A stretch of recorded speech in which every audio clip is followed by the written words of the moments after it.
a plague that toppled kingdoms, rewrote economies, and scarred the human soul, yet began with a whisper in distant markets and ships.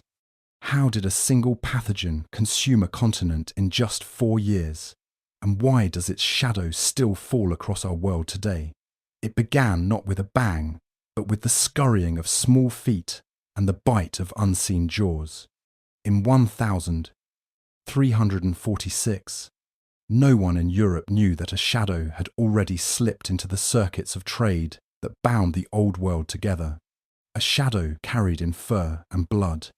Over the course of just 4 years, from the Black Sea to the Atlantic, from the Alps to the northern seas, a pathogen would redraw the map of Europe more decisively than any warlord or king. What unfolded between 1346 and 1350 was not a single catastrophe but a rolling storm. Wave after wave of death, advancing along the highways and harbours of a continent. The numbers, somewhere between 1/3 and 1/2 of Europe's population gone, speak to the scale. But the real story lies in the speed and the precision of the spread. 4 years was all it took to dismantle centuries of demographic growth, cultural patterns, and political stability. The myth says the Black Death arrived like a curse from the east, hurled into a besieged city by plague-ridden corpses, and from there swept like fire, with no explanation but God's wrath. The truth, pieced together by the hands of historians, archaeologists, and geneticists, is both more chilling and more human. It was not divine punishment, nor did it move with supernatural leaps. It travelled as people travelled by ship and cart, along river valleys and mountain passes, hidden in grain sacks, tucked into bales of cloth, nestled in the seams of the medieval world's fragile connectivity. The Black Death spread not randomly, but with a logic as clear as the inked lines of a merchant's ledger. Understanding how it unfolded requires stripping away centuries of legend and looking at the 4-year arc of a biological invasion with fresh eyes. The story begins in Central Asia, where the bacterium Yersinia pestis lingered in wild rodent colonies for millennia, periodically spilling into human networks when climate, trade, and ecology aligned. By the 1340s, a series of environmental shifts drove rodent populations to fluctuate wildly, pushing the disease toward the edges of the Silk Road. From there, it hitched rides with caravans, seeding oases and depots, trickling slowly west until it met the maritime arteries of the Black Sea. Once it reached the Crimean ports, the plague found the accelerant it needed: Mediterranean trade. Galleys, fast and coastal hugging, became the perfect vehicles. With them, the disease could leap hundreds of miles in days, far outpacing any human messenger. When the first ship docked in Messina in late 1347, already carrying its invisible cargo, the clock began ticking. Over the next 4 years, the epidemic advanced like a tide. Sicily, Genoa, Marseille, and Venice flared almost simultaneously. Then the infection climbed inland with merchants along the Rhône, the Loire, the Po. By the spring of 1348, it had reached Paris. By summer, the Alps. By autumn, the Channel. London was under siege by late 1348, Scandinavia by 1349, and the edges of Poland and Russia by 1350. Its spread followed the lines of commerce so faithfully that modern epidemiologists can trace the curve not just in chronicles, but in shipping logs, tax records, and parish burial registers. The Black Death moved not faster than trade, but exactly as fast as trade. That is its terror, that the very structures that enriched and connected Europe became the arteries through which death pulsed. We now know it was not simply the plague of rats. Rats mattered, but so did fleas in clothing, lice on people, and above all the crowded, unventilated spaces of medieval towns. In some outbreaks, the disease shifted form, turning from a flea-borne bubonic infection into a person-to-person pneumonic fire, capable of leaping through households and monasteries with terrible efficiency. Its versatility explains its speed. No single barrier could stop it. Quarantines, when they came, were too little and too late. Improvisations by city councils staring at mortality rates beyond comprehension. Against this, even the bravest physicians and most pious prayers could not stem the tide. What we will follow across these chapters is not only the geography of a disease, but the anatomy of its spread, from the siege of Caffa to the Thames, from the papal court at Avignon to the fjords of Norway. We will watch how plague rode the galleys and caravans, how it surged in summers and slowed in winters, how it multiplied in cities and drained the countryside. We will see how contemporaries understood or misunderstood what was happening, and how their responses, from scapegoats to quarantines, shaped both the horror and the survival. We will test legends against evidence, weighing stories of plague pits against ancient DNA, tales of God's judgment against the cold logic of flea behaviour and shipping routes. The scale is almost impossible to fathom. Tens of millions dead, whole villages emptied, cities halved. But the very precision with which the Black Death cut across Europe allows us to reconstruct its journey like a map unfolding. It is not a story of chaos, but of grim order, an order imposed by trade routes, by ecology, by human choices. 4 years were all it took for Yersinia pestis to burn across a continent, but its echoes would last centuries, reshaping society, labour, belief, and memory. This is the story of those 4 years. How they began with whispers of pestilence from distant ports, how they rolled through the heart of Europe with an inexorable rhythm, and how they left behind a world changed forever. Not divine punishment, not myth, but a microbial invasion, mapped step by step, town by town, year by year. And in tracing that path, we uncover not just how the Black Death actually spread, but why it mattered then and why it still matters now. Long before the bells tolled in Europe's towns, long before gravediggers dug their endless pits, the story of the Black Death began in the silence of burrows and the rustle of dry steppe grass. Yersinia pestis was not new in the 14th century. It had dwelled for millennia in the blood of marmots, gerbils, and ground squirrels, cycling between rodent hosts and their fleas in the vast interior of Eurasia. This hidden world, far from the cathedrals and courts of Europe, was the pathogen's true home.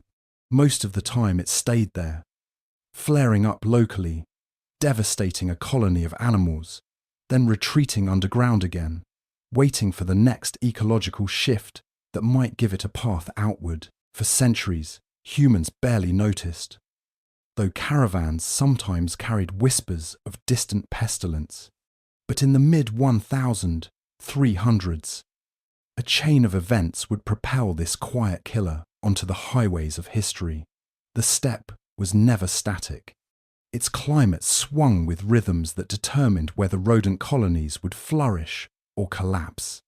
Wet years swelled the grasslands, bringing seeds and insects in abundance, feeding marmot populations until their burrows dotted the plains in every direction. Dry years turned the same earth harsh and hungry, forcing desperate animals into closer contact with one another, intensifying the flea burden and making outbreaks among them more explosive.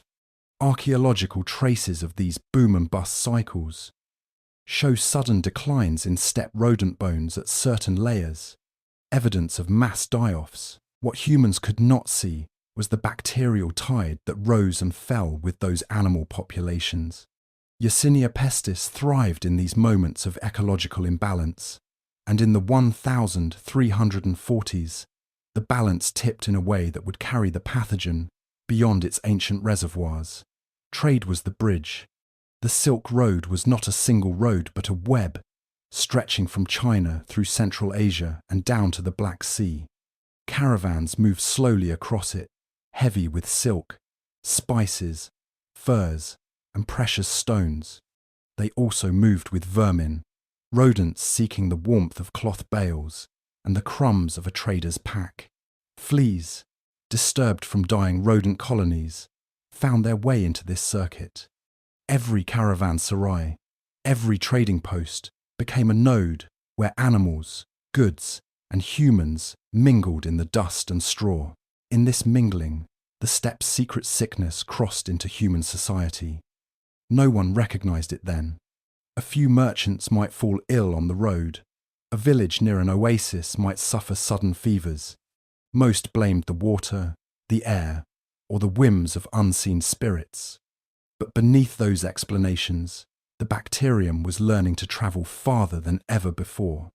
By the 1340s, the Mongol Empire still held together many of the trade arteries that stitched Eurasia into one economic system. That political unity, so effective in stabilizing travel and encouraging commerce, also smoothed the path for pathogens. The caravans that rolled westward from Samarkand and Serai were not just economic lifelines, they were ecological conveyor belts. Each stop to feed camels, each transfer of goods to new handlers, widened the disease's reach, from one animal's fur to a bale of wool, from a flea bite on a merchant to his companions huddled in a roadside inn. The pathogen slowly shifted hosts. It did not need to explode all at once. It only needed a corridor. At some point in the mid-1340s, it found one. Chronicles from the Black Sea report rumours of pestilence sweeping through the caravan hubs of the Lower Volga and Don. By 1346, the trading port of Tana was said to be afflicted. From there, it spread downriver to Kaffa, the Genoese outpost on the Crimean coast. Whether or not infected corpses were catapulted into the city's walls, as later legend claimed, the truth is simpler and more terrifying. The disease did not need dramatic gestures to escape. It was already inside, carried by caravans, rats, fleas, and people, moving with the very lifeblood of commerce. By the time Kaffa's besieged inhabitants fled aboard ships, the pathogen had completed its journey from the burrows of Central Asia to the docks of the Mediterranean. Historians now look to climate records, tree rings, ice cores, lake sediments to trace the conditions that may have sparked this exodus from the steppe. The evidence suggests a pattern of wetter springs followed by arid summers in the 1330s and 1340s, an oscillation that created both abundance and collapse in rodent populations. Genetic analysis of plague DNA recovered from ancient graves confirms the bacterium's Central Asian origins, pointing to a strain that spilled out around this exact time. It was not a single patient zero, but a convergence of climate, ecology, and human networks that set the stage. The steppes had always incubated Yersinia pestis. In the 1340s, the wider world finally opened itself as host. The irony is that what carried it westward was not the chaos of war, but the order of empire and trade. The Pax Mongolica, the safe corridors, the bustling caravanserais. These were the veins and arteries through which the plague pulsed. Human ambition to connect, to trade, to profit, unwittingly gave the microbe the vehicle it had waited for. From there, everything was acceleration. Within a decade, the bacterium that had lived so quietly in marmot burrows would be reshaping kingdoms, economies, and faith. The Black Death was not conjured out of nowhere. It was the steppe's old sickness, finally loosed upon the connected world. and once it crossed into that world, it would not stop until it had circled Europe 4 years later, leaving a continent in ruins. The Black Sea in the mid-14th century was more than a body of water. It was a hinge between worlds. To the east stretched the endless caravan tracks of the steppe, where camels and horses bore bales of silk, pelts of sable, and sacks of grain from as far as Cathay. To the west lay the galleys and cogs of the Mediterranean, crowded with sailors from Genoa, Venice, and Marseille. Here, on its windswept shores, the two circuits met, and here the plague found the junction it needed to turn a regional sickness into a continental disaster. The Silk Roads had carried the pathogen from burrow to caravan. The sea lanes would now accelerate it into Europe. The great node in this system was Sarai, capital of the Golden Horde, perched along the Volga. Merchants from every direction funneled through its markets.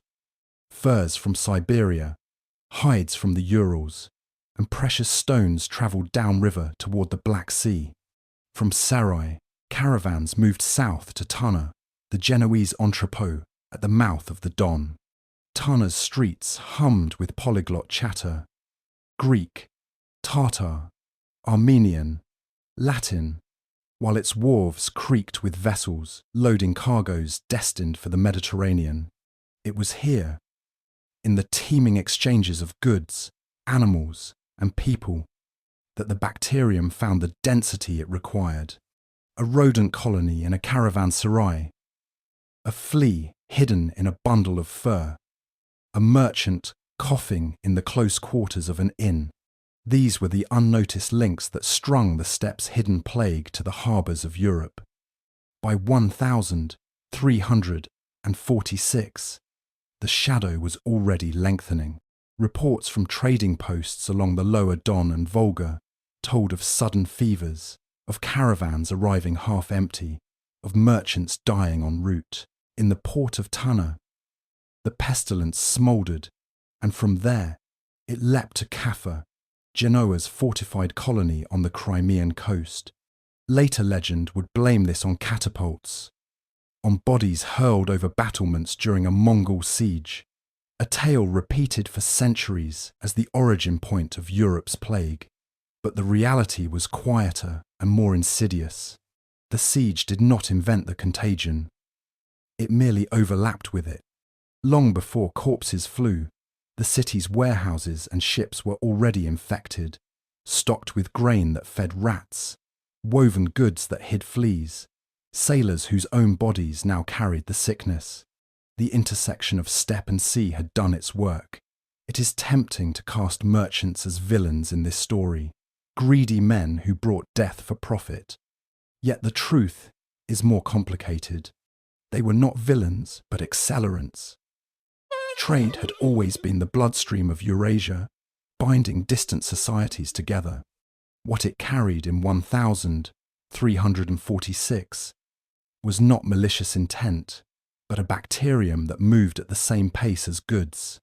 Grain stores, so crucial for provisioning long voyages, became reservoirs for rats and their parasites.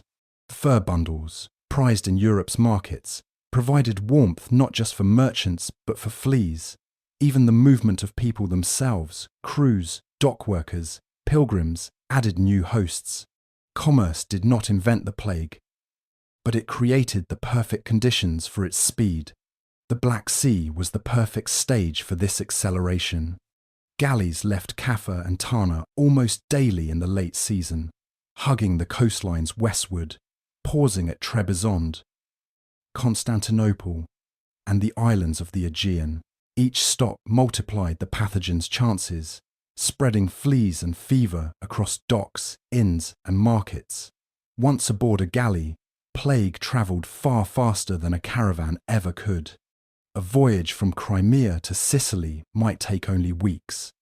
In that time, rats and fleas thrived in the cramped holds, while sailors fell ill in hammocks and bunks.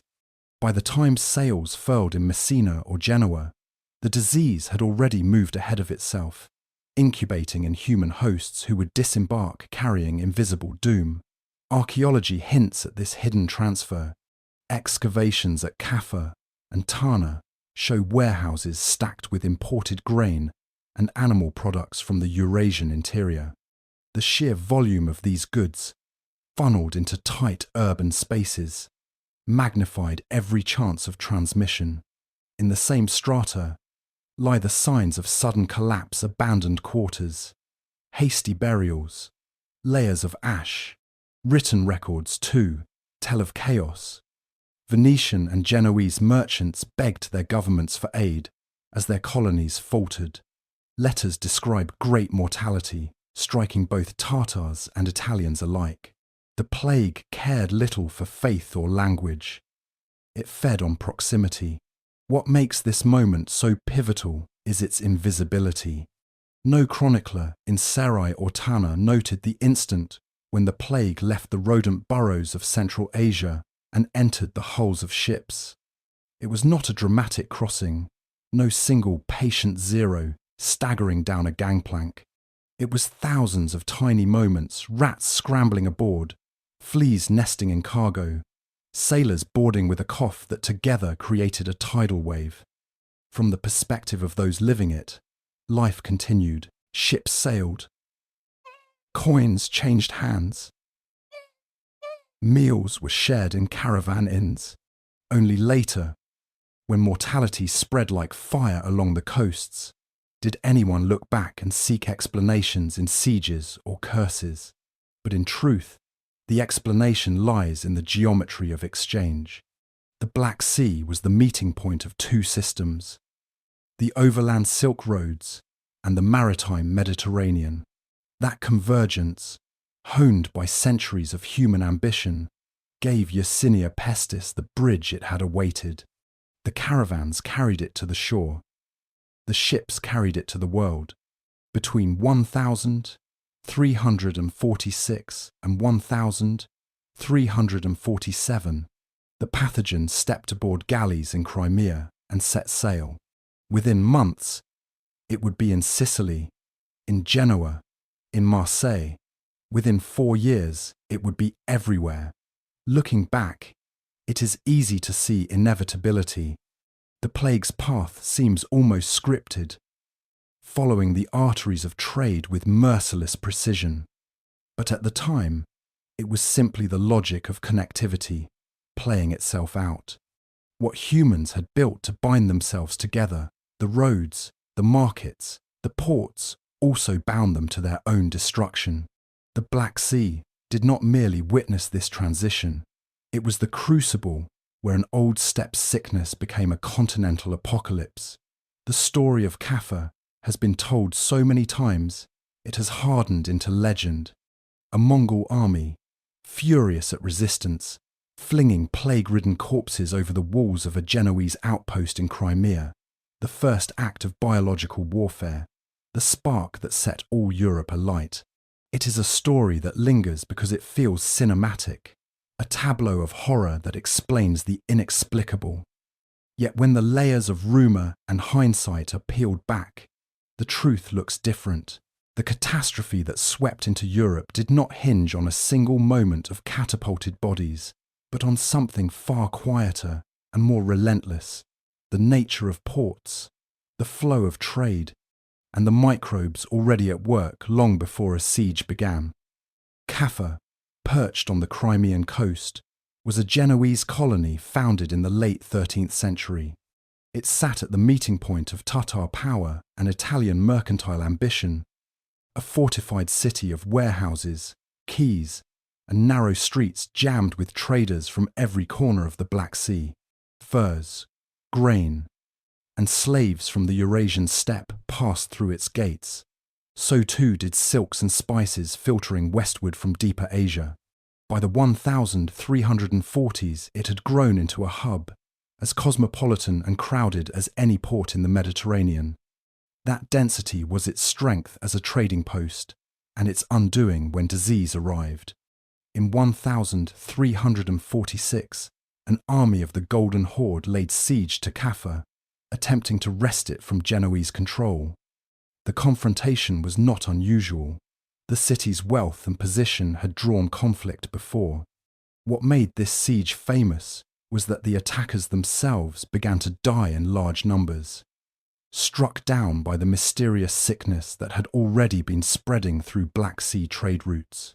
Chronicles written later spoke of panic in the besieging camp, of corpses piling up so quickly that commanders turned them into weapons, hurling the dead into the city to infect the defenders. It is an image too vivid to forget, and for centuries it served as the neat origin point of Europe's plague. Yet, the evidence resists that story. For one, siege engines could hardly have delivered the mass of bodies needed to trigger an epidemic inside fortified walls. More importantly, the timing does not fit. By the time the Mongols were encamped outside Kaffa, plague was almost certainly already within the city, carried by the same caravans and ships that had sustained its prosperity. Rats infested the warehouses where grain was stored. Fleas thrived in the seams of fur bundles. Sailors carried fevers back from distant ports. The siege may have intensified the suffering, but it did not create it. If corpses were hurled, they were more a weapon of fear than of biology. The pathogen did not need such theatrics. It had already found the crowded streets, the busy docks, the holds of galleys preparing to flee. Kaffa's defenders, desperate and terrified, eventually did what cities under siege often do. They broke out by sea. Ships packed with refugees and goods slipped from the harbour, bound for Constantinople, Genoa, and beyond. They carried with them not only survivors, but the invisible passengers that would devastate Europe. In that moment, the port's role as a node in international trade mattered far more than any catapulted corpse. The siege provided a memorable story. The galleys provided the mechanism. The plague did not burst forth from a single act of war. It seeped outward in the ordinary flow of commerce, accelerated by human flight. The myth endured because it gave shape to fear. To imagine the Black Death beginning with an act of malice makes the catastrophe legible, almost rational. Someone did this, and here is when it began. The truth is harder. It was not a single event, but a convergence of ecology, trade, and human density. The besiegers and the besieged alike were victims of a process already in motion, their suffering woven into a much larger web that stretched across continents. No wall could keep it out. No siege tactic could explain it away. Modern science confirms this quieter narrative. Ancient DNA pulled from plague pits in Europe links back to strains circulating in Central Asia and the Black Sea in the 1340s. Climate records show the rodent boom and bust cycles that likely pushed the pathogen into human networks just before the siege. The chronology of outbreaks in ports from Messina to Marseille matches the rhythms of ship departures from Kaffa and other Crimean harbours. The pieces align not around a single grisly image, but around the hum of ships, the bustle of docks, the grain dust where rats fed, the fabric folds where fleas hid. Kaffa remains important, but not as the birthplace of bio-warfare. Its significance lies in what it represented, the first clear junction where the plague leapt from the overland Silk Road network into the maritime bloodstream of the Mediterranean. From that harbour, ships fanned out, each a floating capsule of contagion. Within weeks, Sicily and Genoa were aflame. Within months, Marseille and Venice felt the surge. The siege was remembered. The ships were forgotten, yet it was the ships that mattered. To stand at Kaffa in 1346 was to witness the crossing of a threshold. The pathogen that had lived so long in the silence of burrows and the dust of caravans had entered the crowded, salt-stained world of European trade. The defenders may have cheered when their city outlasted the siege, but they had already lost. In the holds of the vessels now slipping out to sea, The Black Death was already on its way to the heart of Europe. The story of corpses flying over walls is dramatic, but it is a distraction. The real story is quieter, more inexorable. Microbes finding the crowded corridors of a connected world and spreading with the very engines of prosperity. That is how the Black Death left the Black Sea, not with a catapult, but with a cargo manifest. The galleys that plied the Mediterranean in the mid-14th century were not built with plague in mind. They were instruments of commerce and war, long and narrow, powered by oars and lateen sails, carrying cargoes of grain, wool, timber, and human ambition from port to port. Yet within their dark holds and cramped quarters, they also carried something unseen. It was not the first time ships had ferried vermin across the sea, but in 1347 and 1348, the combination of rats, fleas, textiles, and human bodies created the perfect vehicle for a pandemic. What caravans had moved slowly across the steppe, the ships of Genoa and Venice could deliver in days, turning a regional outbreak into a continental catastrophe. The anatomy of a galley made it an ideal incubator. Grain, the lifeblood of Mediterranean commerce, was stored deep in the hull in woven sacks. Rats followed the scent and nested in the dark spaces between timbers, feeding freely and breeding quickly. The fleas they carried found both the rats and the sailors good hosts. When a rat died from plague, its fleas leapt in search of another blood meal, and in the close confines of a ship, the transition was seamless. Sailors slept in hammocks strung close together, their clothing seldom washed, their bodies bitten as they worked and sweated in the heat. Wool bales and fur bundles provided further refuge for fleas, creating a mobile ecosystem in which the bacterium could flourish. No one noticed. Rats had always been shipboard companions, their scratching and squeaking part of the ordinary soundtrack of the sea. Only now their presence meant something far more deadly. What made the plague's maritime spread so devastating was not just the existence of these stowaways, but the rhythm of coastal trade. Most ships did not set out on long ocean crossings, but hugged the coasts, stopping frequently at harbours to offload and reload, to take on water, to shelter from storms. This pattern of cabotage meant that every voyage created multiple opportunities for transmission. A galley leaving Kaffa or Tana might touch at Trebizond, Constantinople, and Rhodes before reaching Sicily, each stop planting new infections. Rats scurried ashore with dockside refuse. Sailors spent nights in taverns. Cargoes were unloaded into warehouses, where local rodents and fleas mingled with foreign ones. In this way, the plague spread like ink through blotting paper, soaking outward from each port of call. The ships did not have to travel far to magnify the contagion. In fact, the short hops were more dangerous than the rare long crossings, because they multiplied the contacts, the points of leakage into coastal towns. Chronicles speak of sudden outbreaks in Messina, Genoa, Marseille, almost simultaneous in the autumn of 1347. To contemporaries, it seemed as if the pestilence leapt across the sea by some uncanny force. But the reality was more mundane and more terrifying. Galleys carrying grain, furs, and frightened refugees from the Black Sea simply followed their regular routes, and with them came rats and fleas. The time between departure and arrival was short enough that infected humans could survive the journey, disembarking in the early stages of illness, mingling in markets before succumbing.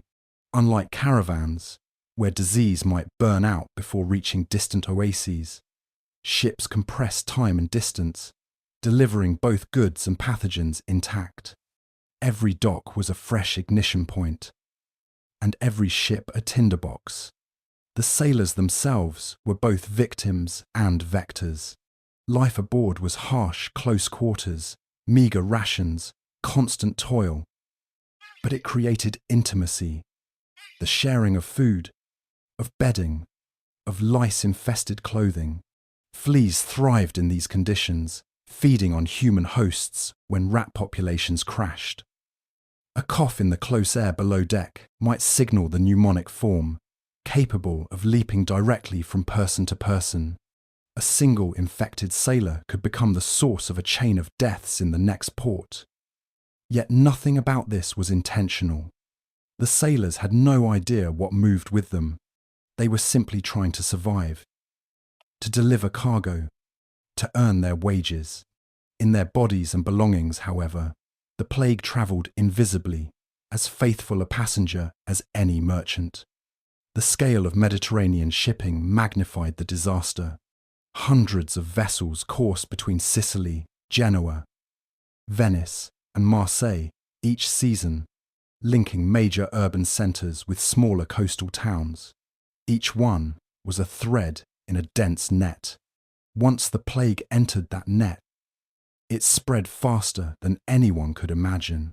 The very success of maritime commerce, the regularity of departures, the predictability of routes, the dense schedules of arrivals became the mechanism of its speed, where caravans might take months to carry disease across the land.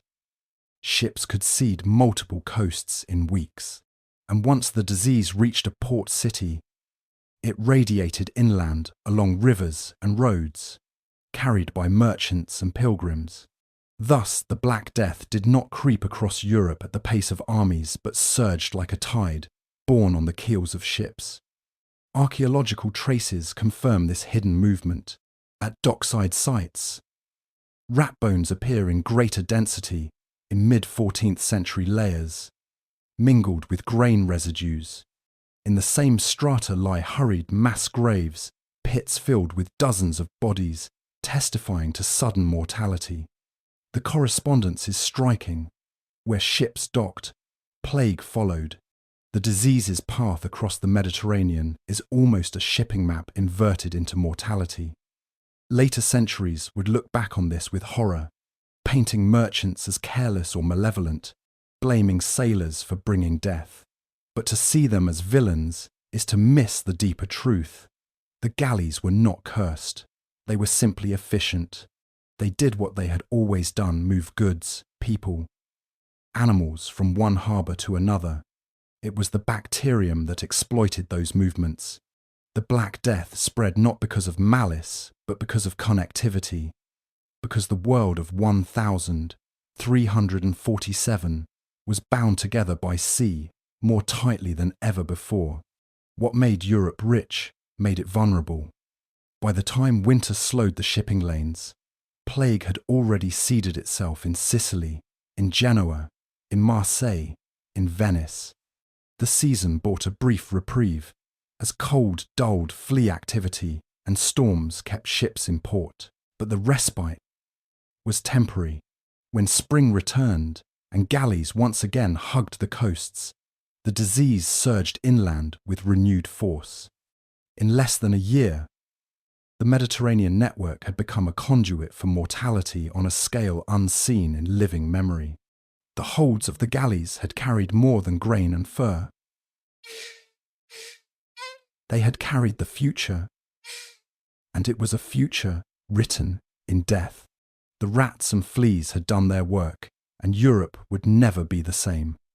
The autumn of 1347 opened like any other on the Mediterranean. Harvests were being tallied. Ships were heavy with grain and cloth, and the ports of Sicily hummed with the usual clamour of stevedores, merchants, and sailors. Yet in Messina, a city clinging to the narrow straits between Sicily and Calabria, the routine of commerce concealed a hidden arrival. Galleys from the Black Sea eased into its harbour that October, their decks manned by men who were already ill, their holds thick with grain, fur, and vermin. They carried not only goods but death tucked in the seams of sacks, in the fur of rats, in the bites of fleas. and in the lungs of sailors whose coughs heralded something new. Messina became the first European gate through which the plague entered, and with that landfall, the countdown began for the rest of the continent. Chronicles describe the shock with which the city greeted these ships. Men staggered ashore, fevered and swollen with dark buboes. Within days, death spread through the streets with a speed that defied understanding. Families who had embraced returning sailors found themselves burying them before the week was out. Priests died before they could finish last rites. The sound of bells, once a sign of festival, became a dirge. Panic set in, and officials tried to expel the infected, driving them back to their ships. But the gesture was too late. Messina's docks had already become a breeding ground, its markets and taverns a maze where fleas leapt from host to host, and its crowded houses a furnace for human transmission. From this small harbour, the fire had caught, and the sea lanes ensured it would not remain there. The geography of the Mediterranean turned Messina's tragedy into Europe's catastrophe. Sicily lay at the very centre of maritime routes that linked east and west. A galley leaving its harbour could be in Genoa or Pisa within a week, Venice soon after, Marseille not long beyond. Coastal cabotage meant that ships rarely stayed long, discharging cargo and passengers swiftly before moving on. In autumn 1347, that speed became lethal. As Messina sickened, galleys fled, some laden with survivors, some with desperate crews hoping to outrun the invisible scourge in their midst. In truth, they only spread it further. By late October, Genoa reported sudden illness. Pisa soon after, then Venice, then Marseille. 4 ports flared almost in unison, each tied to the same Black Sea lifelines, each exposed by the same maritime network that had made them wealthy. In Genoa, the disease landed in a city of narrow alleys and high stone houses, a place where commerce pulsed at every corner. Rats poured from ships into the granaries along the docks. Fleas clung to bales of wool, bound for inland weavers. Within weeks, the sickness had moved from harbour to hilltop. Pisa, likewise, saw its warehouses and busy riverfront become points of ignition. Venice, queen of the Adriatic, was no safer. Its canals, crowded with barges and gondolas, offered no barrier to the plague. Ships from the east, still arriving with their holds of goods, disgorged more than commerce. Marseille, too, a city whose very identity was tied to its harbour, became one of the earliest to falter. In each of these ports, the pattern repeated. Sudden, inexplicable deaths, fear spreading faster than the sickness itself, markets emptying, burial grounds filling. The near simultaneity of these outbreaks puzzled contemporaries. To them, it seemed as if divine wrath had descended at once on multiple cities, punishing Europe in a single blow. Only with modern hindsight can we see the underlying mechanism. The maritime network was dense, its nodes linked by regular voyages, timed to the rhythms of trade and harvest. The same Black Sea ships that had carried the disease into Messina also touched at Genoa, Pisa, Venice, and Marseille within weeks. What looked like simultaneity was simply the convergence of routes. The plague had followed its own schedule, one written not in omens but in shipping manifests. The autumn storms of 1347 slowed some voyages but could not halt the spread. Each port infected became a fresh centre, sending its own ships outward. Marseille's infection spilled into the Rhone Valley, Genoa's into the Apennines, Venice's up the Po, and into the Alps. By early winter, the plague was no longer confined to harbours. It was already moving inland, carried by merchants, pilgrims, and refugees. Messina had been the opening gate, but the disease had not paused there. It leapt like sparks in dry grass. each new flare connected to the last by the hidden bonds of commerce. Messina's fate was sealed quickly. Chronicles tell of citizens fleeing into the countryside, only to spread death to the villages that sheltered them. Others barricaded themselves in their homes, leaving corpses to rot in streets until the stench became unbearable. The bishop himself was said to have abandoned the city. By December, Messina was a hollow place, its once busy harbour silent except for the creak of abandoned ships. Yet by then, the plague had already gone beyond, and Messina's suffering was no longer unique, but only the first verse of a chorus that would echo across Europe. The autumn of 1347 did not look to its participants like the opening of a 4-year continental tragedy. It looked like sudden chaos in scattered cities, tragedies that seemed local, but in reality, the network had already done its work. The plague was not arriving in one place and then another in sequence. It was spreading simultaneously along multiple lines of contact, seeded by ships whose crews did not know what they carried. By the close of that year, Europe was already a continent in waiting. The sickness had its footholds, and from them it would surge outward with the thaw of spring. Messina will always be remembered as the gate through which the Black Death first walked into Europe. Yet it was never just Messina. It was Genoa, Pisa, Venice, Marseille, all lit at once by the same spark, all bound together by trade that had seemed only to promise wealth. In those crowded harbours, autumn 1347 marked the beginning of an unrelenting tide. The continent did not yet know what had arrived, but the ships had already delivered it. The plague was ashore, and Europe's 4 years of ruin had begun. In the first months after the Black Death's arrival, Europe seemed to hold its breath. The autumn of 1347 had been catastrophic in Messina, in Genoa, in Marseille, in Venice, but as the year turned and winter settled over the Mediterranean, the fury appeared to ebb. The bitter cold dulled the insect world, slowing the activity of the fleas that carried plague from rat to rat and rat to human. Ships that had bustled between ports through the harvest season now rode out storms in harbour or remained tethered until the seas grew calmer. Inland, muddy tracks froze, caravans and pilgrims halted, and markets shrank in size. For a few brief months, the plague seemed to hesitate, as if the continent had been granted a reprieve. But that stillness was an illusion. The bacterium had not vanished. It had only gone quiet, waiting for the warmth that would wake both its vectors and its victims. Cold slowed the cycle, but it did not erase it.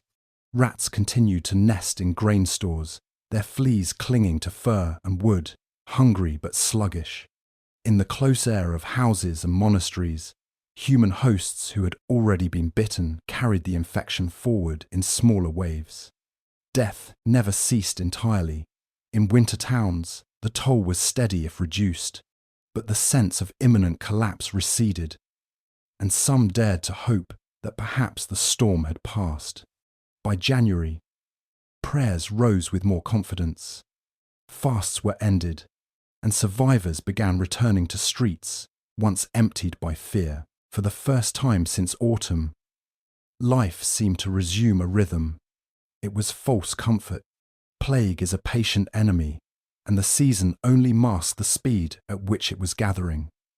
Spring 1348 tore away the illusion. The first thaws loosened the roads. Markets reopened. Ships once again crowded harbours, and with the return of warmth, the fleas awoke. Their biting grew frequent, their hunger keen, and rats in granaries and holds sickened and died, driving parasites to new hosts. Human movement matched the renewed energy of the natural world. Pilgrims set out for shrines. Merchants packed their wagons. Fairs long postponed reopened with pent-up energy.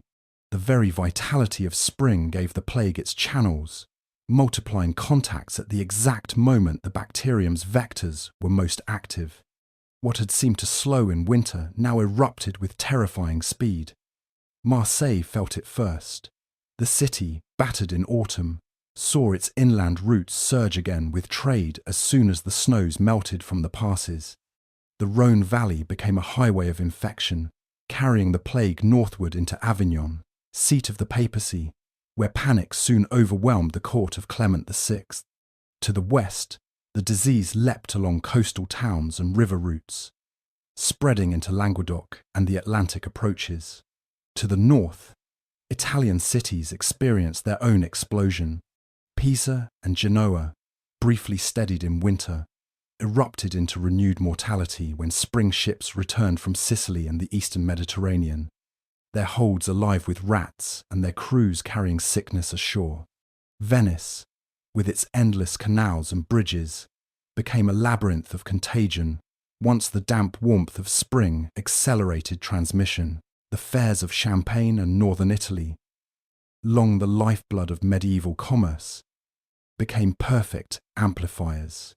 Thousands gathered to buy wool, spices, and wine. Thousands dispersed again, carrying with them not just goods, but the unseen passengers of fleas and pathogens. The disease moved along roads as easily as along rivers. Inns that had stood nearly empty through the cold months, once again filled with travellers, merchants, and their animals. Every bed, every shared meal, every crowded common room became an ignition point. Where winter had scattered people into isolation, spring drew them back together. And in that gathering, the plague found its richest harvest. Contemporaries sensed the rhythm without understanding its causes. Chronicles speak of the quiets of winter, when burials seemed fewer and the bells less constant, followed by a renewed fury when spring came. Some attributed this to the will of God, alternating mercy and wrath. Others blamed the air, arguing that winter winds had cleared the corruption only for spring warmth to breed it anew. No one guessed the role of fleas whose breeding cycles mirrored the seasons, or of ships whose sailing patterns dictated new waves of contact. Yet their observations, though cloaked in theology, captured the reality. The pestilence pulsed with the seasons, its grip tightening whenever the natural world revived. By summer of 1348, the explosion was undeniable. Southern France was engulfed, northern Italy lay in ruin, and the disease had leapt inland towards Switzerland, Austria, and Spain. The sheer acceleration stunned observers. What had taken months in autumn now unfolded in weeks. The silence of winter had not been deliverance, but the drawing of breath before a scream. The spring surge was the moment when the Black Death ceased to be a Mediterranean tragedy and became a continental one. Messina's empty streets, Marseille's darkened wharves, Genoa's abandoned quarters all had foreshadowed what was coming, but it was the spring of 1348 that gave the plague its true scale. The combination of warming weather, awakened vectors, and revived human networks created a perfect storm of transmission. No frontier could contain it. Ports were porous, roads endless, fares irresistible. By the year's end, every major kingdom of Europe would feel its touch. Winter had offered the illusion of safety, but spring revealed the truth. The Black Death had only just begun its march. In the first months of 1348, the plague did not creep, it roared. What had arrived in Messina the previous autumn and smouldered through the winter in Genoa, Venice, Pisa, and Marseille suddenly flared into a firestorm. The Mediterranean, with its dense lattice of ports, markets, and inland roads, became the furnace in which Europe's first great wave of mortality was forged. The Ligurian and Tyrrhenian seas, the arteries of Italian commerce, carried contagion into Tuscany and northward into the Po Valley. At the same time, Marseille's suffering spread upriver along the Rhône, igniting Avignon, Lyon, and Burgundy. Within a few months, the wealthiest and most connected regions of southern Europe were overwhelmed. Genoa's agony was among the first. In early 1348, the great port city, with its proud merchant houses and narrow twisting alleys, became a hive of contagion. Ships still arrived from Sicily and the eastern Mediterranean, some limping in with half their crews dead, others desperate to find new harbours after being rejected elsewhere. Rats poured from the holds into the granaries along the docks. Fleas multiplied in warehouses stacked with wool and fur. Within days, infection rippled outward from the waterfront into the crowded neighbourhoods on the city's slopes. Families barricaded themselves indoors, yet the sound of bells tolled endlessly. Genoa's importance as a naval and mercantile hub ensured that the plague did not stay contained. Ships departing from its infected docks carried the sickness along the Tyrrhenian coast to Pisa and inland through the passes into the Lombard plain. Pisa, still a proud but declining rival to Genoa, was devastated. Its proximity to the Arno made it a gateway to Florence, and from here the plague surged inland. The Tuscan countryside, densely cultivated and heavily peopled, offered no refuge. Villages fell silent within weeks. Harvests rotted in the fields, and processions wound endlessly toward burial pits dug outside city walls. By the time the contagion reached Florence, it entered a city famed for its wealth, its crowded workshops, its culture, and its vulnerability. Here, the conditions for disaster were perfect. Narrow lanes, bustling markets, dense households, and a population swollen with refugees fleeing the countryside. When the plague entered Florence in the spring of 1348, it spread like fire through dry timber. Giovanni Boccaccio would later immortalize the city's suffering in the pages of the Decameron, describing friends abandoning friends, families disintegrating, and bodies piled in trenches when coffins ran out. Florence was not unique, only better recorded. Across Tuscany, mortality soared, and the rhythm of daily life collapsed under the weight of death. Northward, the Po Valley became another corridor of devastation. This fertile plain, crisscrossed with canals and rivers, connected Lombardy's cities in a chain of commerce. Milan, Parma, Piacenza, Bologna each faced the arrival of refugees, merchants, and soldiers who unknowingly carried infection with them. The speed of the plague's march reflected the density of this network. Grain moved from field to market, wool from loom to merchant stall, wine from vineyard to tavern, and along these same lines the bacterium travelled invisibly. Some cities tried drastic measures. Milan, famously, walled up entire houses at the first sign of sickness, sealing the living and the dead together in hopes of containing the contagion. Whether by luck, geography, or severity of response, Milan suffered less than its neighbours, but the Po Valley, as a whole, became a landscape of graves.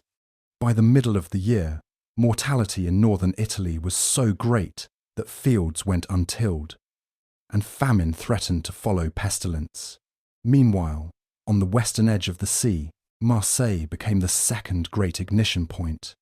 The plague had struck its harbour in late 1347, but by early 1348, it was climbing the Rhône, carried on barges and wagons, seeping into every market town along the river. Avignon, the papal seat, received the pestilence by spring. Here, in the heart of Christendom's government, death struck indiscriminately. Pope Clement VI, surrounded by the dying, retreated to a chamber lined with constantly burning torches in the hope of purifying the air. Thousands died daily. Chroniclers describe corpses stacked in layers, covered with earth, then stacked again when space ran out.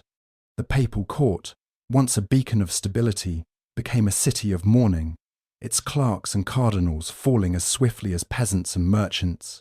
From Avignon, the plague moved north toward Lyon and Burgundy. The Rhône Valley acted as a perfect corridor, its bustling commerce ensuring that the disease leapt from town to town with terrifying speed.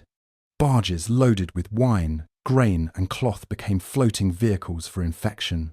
Merchants who had set out with hope of profit returned home with fever, collapsing before they could even sell their goods.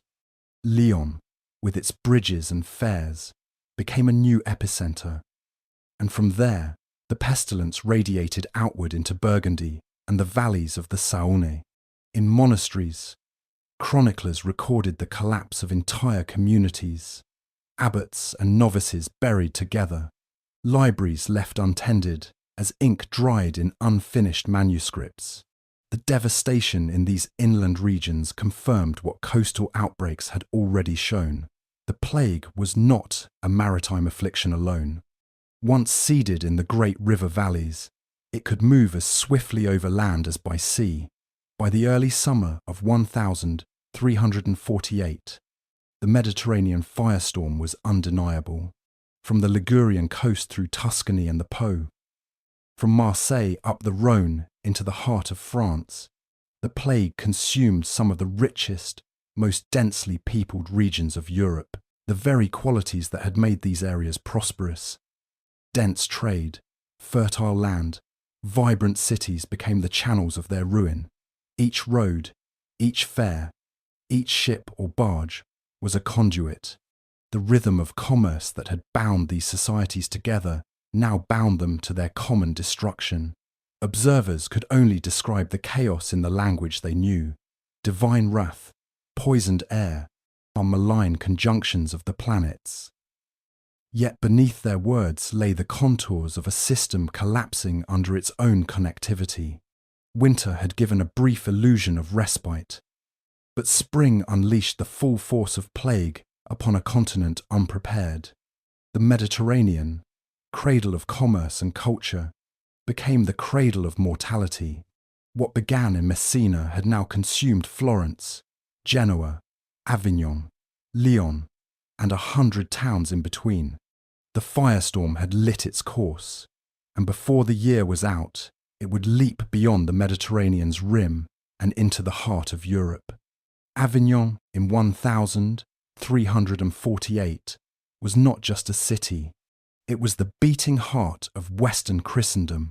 The papacy, long displaced from Rome, had made its residence here on the Rhône, turning a modest Provençal town into a centre of politics, religion, and commerce. Cardinals filled palaces, clerks crowded chancery offices, merchants thronged the markets, and pilgrims swelled the streets seeking indulgences and favours.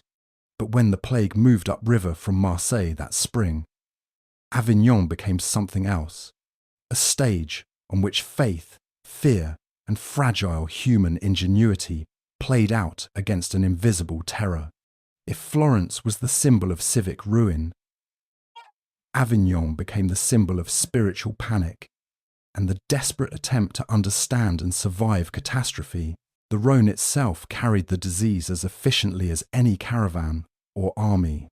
Barges laden with wine and grain, with bales of cloth and barrels of fish, pushed steadily against the current, bringing to Avignon not only the goods that fed its people, but the contagion that would decimate them. Travellers carried rumours ahead of their arrival. Marseille silenced, Arles ravaged, villages emptied, but rumour could not stop commerce, nor could it keep fear from clinging to every arrival. By April, the papal registers were recording sudden vacancies in clerical posts, entries scrawled hurriedly as one name was struck and another inserted. Death crept through the palace corridors and chancery offices as swiftly as it did through bakers' shops and taverns. Pope Clement VI himself, the shepherd of Christendom, took extraordinary measures. Chronicles say he withdrew to chambers lined with burning torches. believing the flames might purify the air, warding off the corruption, thought to bring the pestilence. He granted plenary indulgences to all who died of the plague, a radical gesture that revealed both the scale of mortality and the impossibility of administering last rites to each soul. So many clerics perished that there were not enough priests to bury the dead, let alone to hear final confessions. Bodies were collected by the cartload, heaped into mass graves outside the walls, lime thrown over them to suppress the stench. The bells of Avignon tolled without pause, their sound no longer marking the hours of prayer but the rhythm of endless burials. Yet Avignon was not merely passive in the face of the plague. It became one of the first places where rudimentary public health measures emerged, improvised though they were. Records mention attempts to isolate the sick, to restrict movement into and out of neighbourhoods where death was rampant. Merchants complained of patrols that tried to control river traffic, demanding proofs of origin before allowing barges to dock. These makeshift cordons were porous, more symbolic than effective, but they marked a shift in thinking.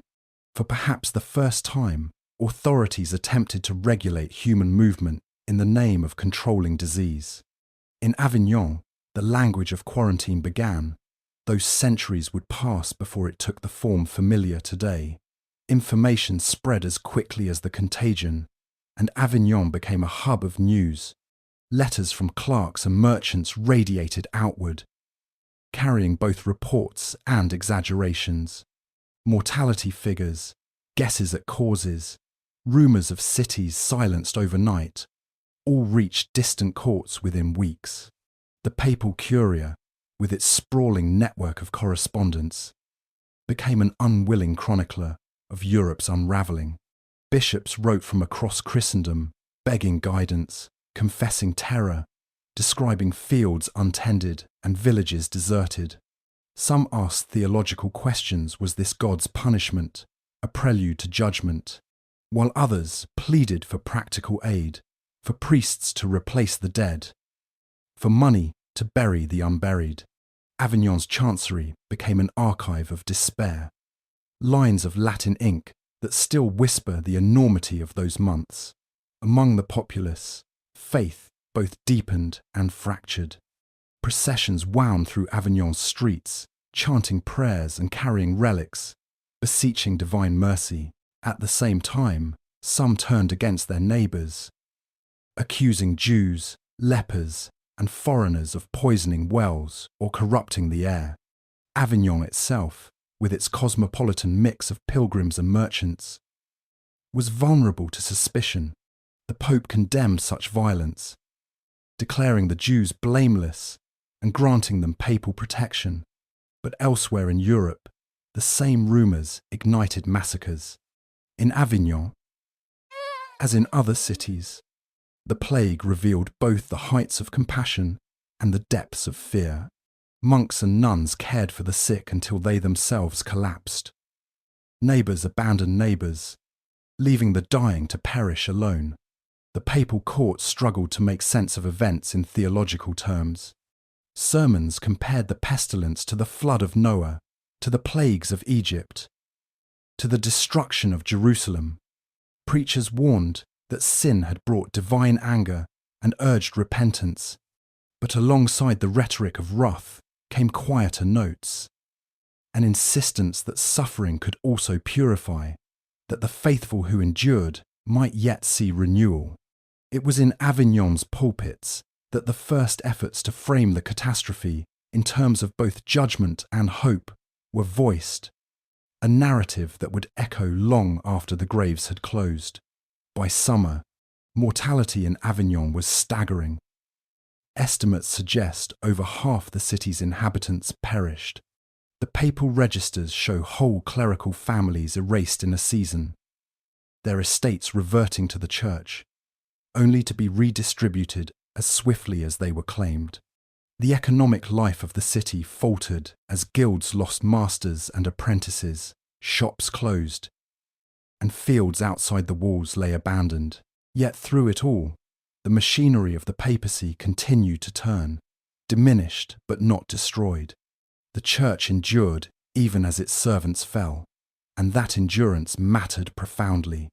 For across Europe, as letters poured in describing desolation, Avignon remained the node through which those cries passed, the place where a continent's experience of death was gathered and recorded. The Rhone continued to carry its grim cargo northward, spreading the plague to Lyon, to Burgundy, to Paris. Avignon's firestorm was only one chapter in the widening inferno, but its significance lay in its dual role as a victim, suffering staggering loss, and as a witness, preserving through records and sermons the story of how faith and fear intertwined under quarantine. The papal city became a mirror for all of Europe, overwhelmed, improvising, clinging to ritual and authority while the world around it seemed to end. When the pestilence at last ebbed, Avignon was scarred but still standing. The papacy would remain there for decades, its registers thick with the names of the dead and the letters of the grieving. Out of that archive, historians glimpse both the fragility and resilience of a society caught in the jaws of sudden catastrophe. Avignon shows us not only how the plague spread along river corridors and through bustling courts, but how human beings sought to comprehend it, with prayers and processions, with crude cordons and fevered sermons, with ink on parchment recording the unthinkable.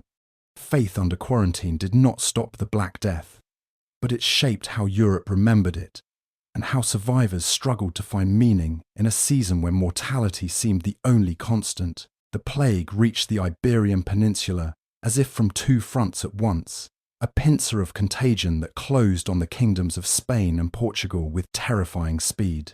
From the north, it crossed the Pyrenees, carried by merchants, soldiers, and pilgrims along the same routes that had for centuries tied Catalonia and Aragon to southern France.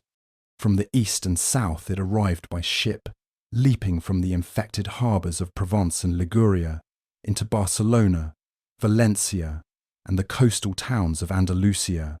2 gateways opened, and once open, they could not be shut.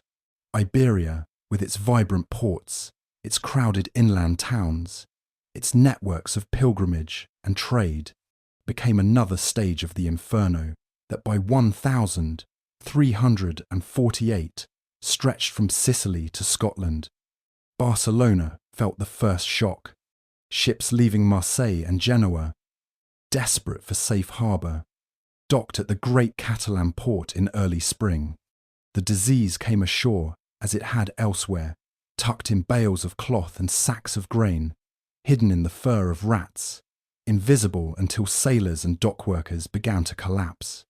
Barcelona was a city of stone lanes and crowded tenements, where artisans and merchants lived cheek by jowl, and once the infection found its foothold, it spread in days. Contemporary accounts describe streets lined with carts carrying the dead, parish priests falling so swiftly that entire neighbourhoods were left without sacrament. From Barcelona, the plague followed the trade roads north into Girona and south toward Tarragona, its progress as unstoppable as the tide. To the west, Valencia soon joined the litany of suffering. The city, rich with orchards and irrigation ditches, teeming with merchants who traded across the Mediterranean, became another crucible. Its port, linked to Majorca and the Balearics, sent and received vessels that only multiplied the contagion.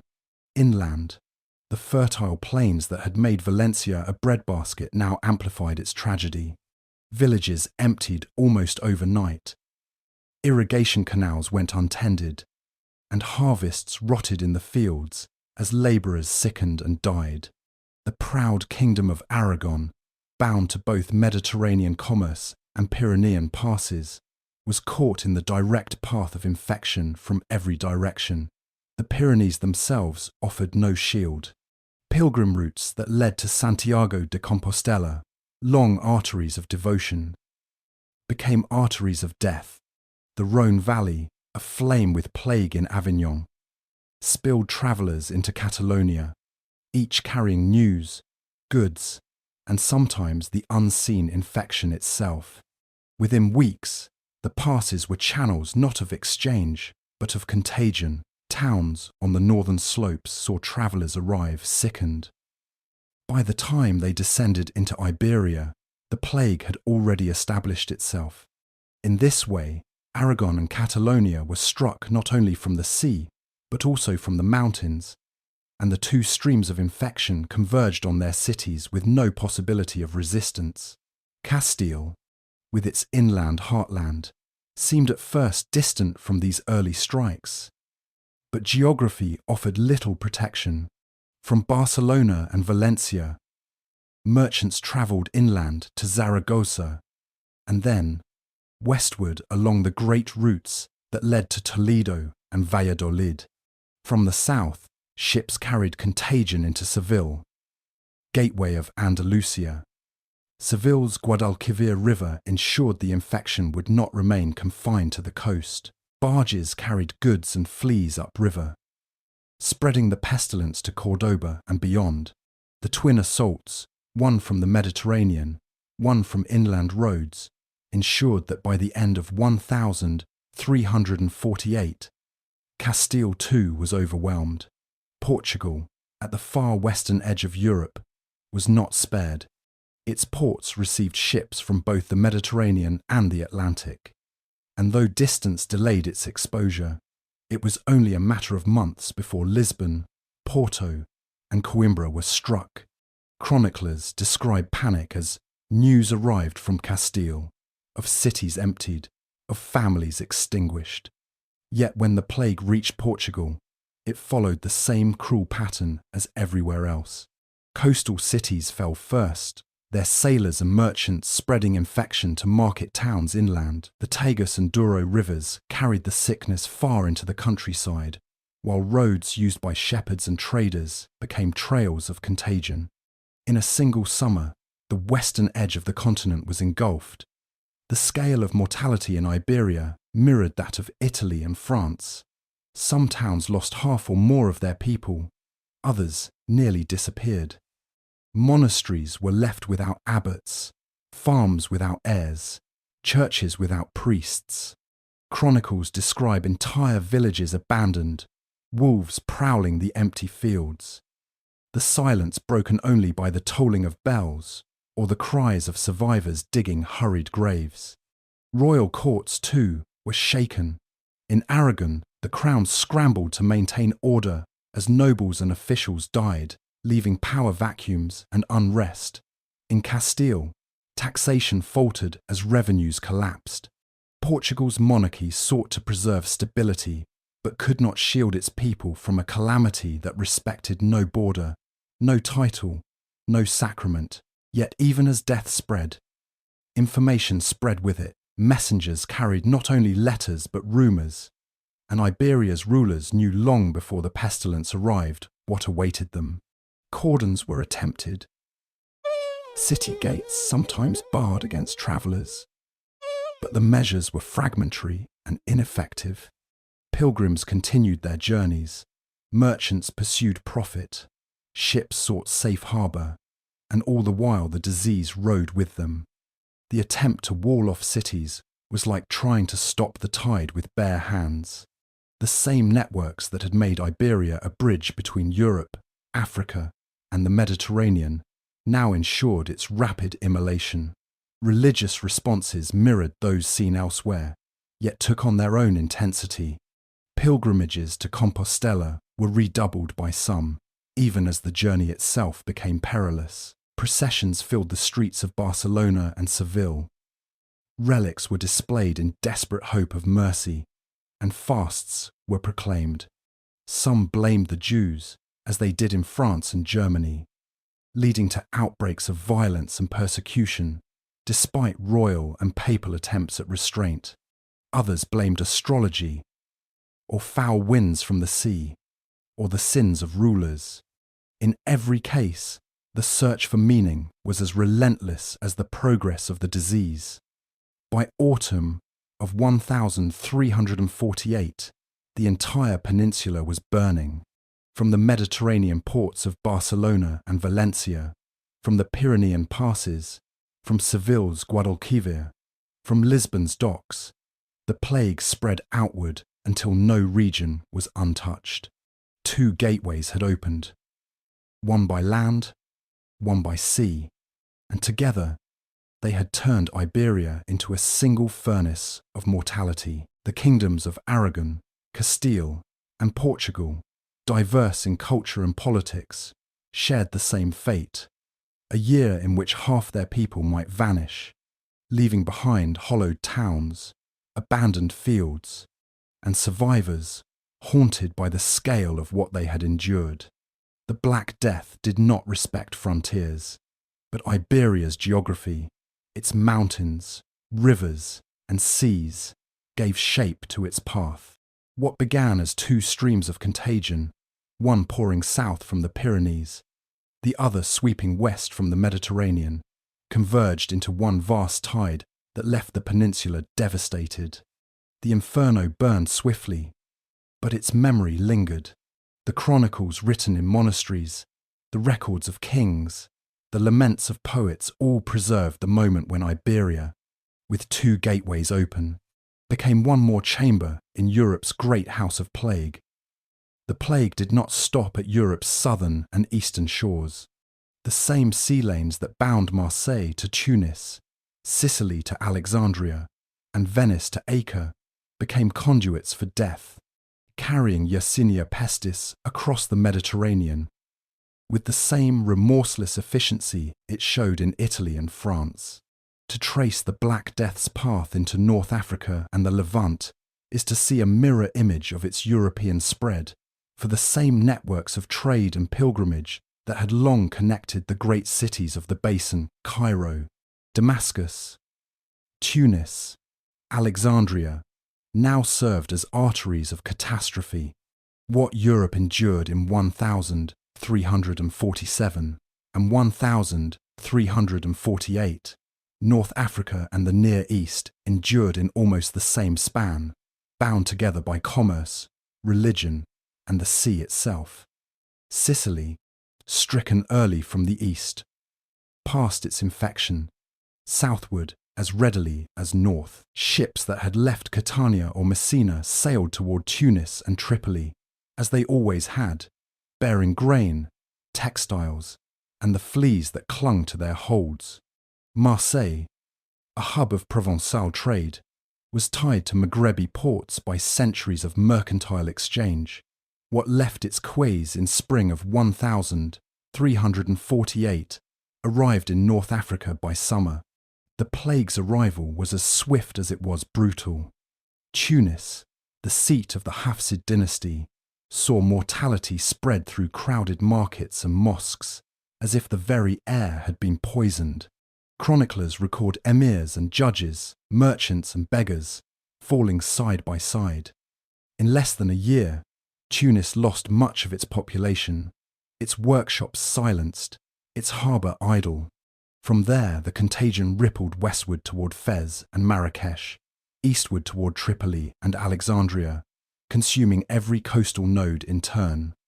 Alexandria's fate was bound to both Sicily and Marseille, a city already accustomed to being a hinge between worlds, grain flowing north to Europe, spices arriving from the Red Sea, pilgrims from Africa and Asia embarking for Mecca, became a crucible. Here the plague found perfect conditions. A dense urban population, markets teeming with rats, constant arrivals from every direction. By mid-1348, Alexandria was reeling. Its death toll was so immense that burial grounds overflowed, and corpses were carted beyond the walls to be piled in trenches. The Nile Delta villages that fed the city were themselves struck, as infected barges and traders carried the contagion upriver. Cairo, the beating heart of the Mamluk Empire, could not be shielded. Its palaces, its mosques, its madrasas, all were caught in the tide. Contemporary chroniclers describe a city undone, officials dying so quickly that government records ceased to be kept, whole quarters emptied, slaves abandoning masters, and sons abandoning fathers. It was said that in Cairo the dead lay unburied for days.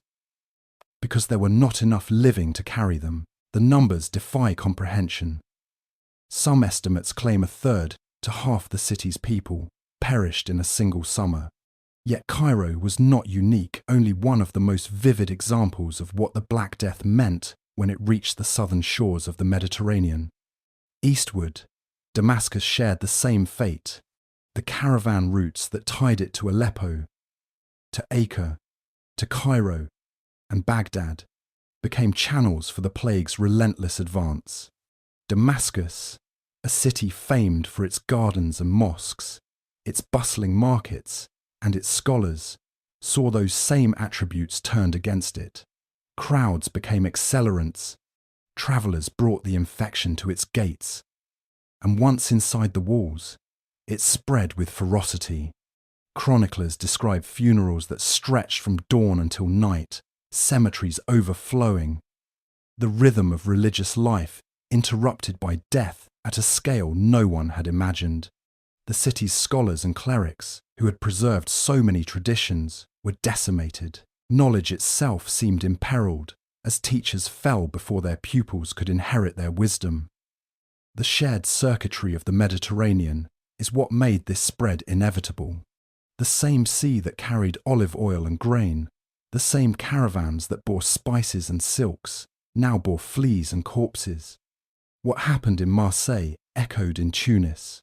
What happened in Messina echoed in Alexandria. The great Muslim cities of North Africa and the Levant suffered in parallel to the great Christian cities of Europe, bound together not only by commerce, but by fate. Ships that departed one shore sickened the other. Pilgrims who set out for Mecca from Cairo or Damascus carried the risk of spreading plague into Arabia, just as pilgrims to Compostela or Rome carried it into France and Italy. Religious responses mirrored those of Europe, though framed in different terms. In Cairo and Damascus, processions filled the streets. Imams called for repentance, and sermons rang with warnings of divine judgment. Mosques overflowed with prayers for mercy. Yet even as faith deepened, divisions grew. Some argued the plague was punishment, others a test, still others an inevitable cycle of the world. In both mosque and church, explanations multiplied, but none could blunt the tide of mortality. The parallel devastations also meant parallel archives, where Avignon's registers captured the papal world's grief. Muslim chroniclers in Cairo and Damascus recorded their own. They wrote of judges dying mid-hearing, of markets emptied, of corpses stacked so high they blocked streets. Their words matched those of European clerks, almost phrase for phrase. The shock, the incomprehension, the attempt to impose meaning on chaos. For historians, these dual testimonies reveal not only the scale of the calamity, but the deep interconnectedness of the Mediterranean world. By late 1348, the inferno had burned across both shores. Europe, North Africa, and the Levant had each endured the same devastation. Staggered only by weeks, the circuits that had bound them together for centuries in prosperity now bound them together in ruin. The Black Death was not a European disaster alone. It was a Mediterranean one, shared across faiths, languages, and continents. Cairo and Florence, Avignon and Damascus, Tunis and Marseille, all had become mirrors, each reflecting the same terror in different tongues.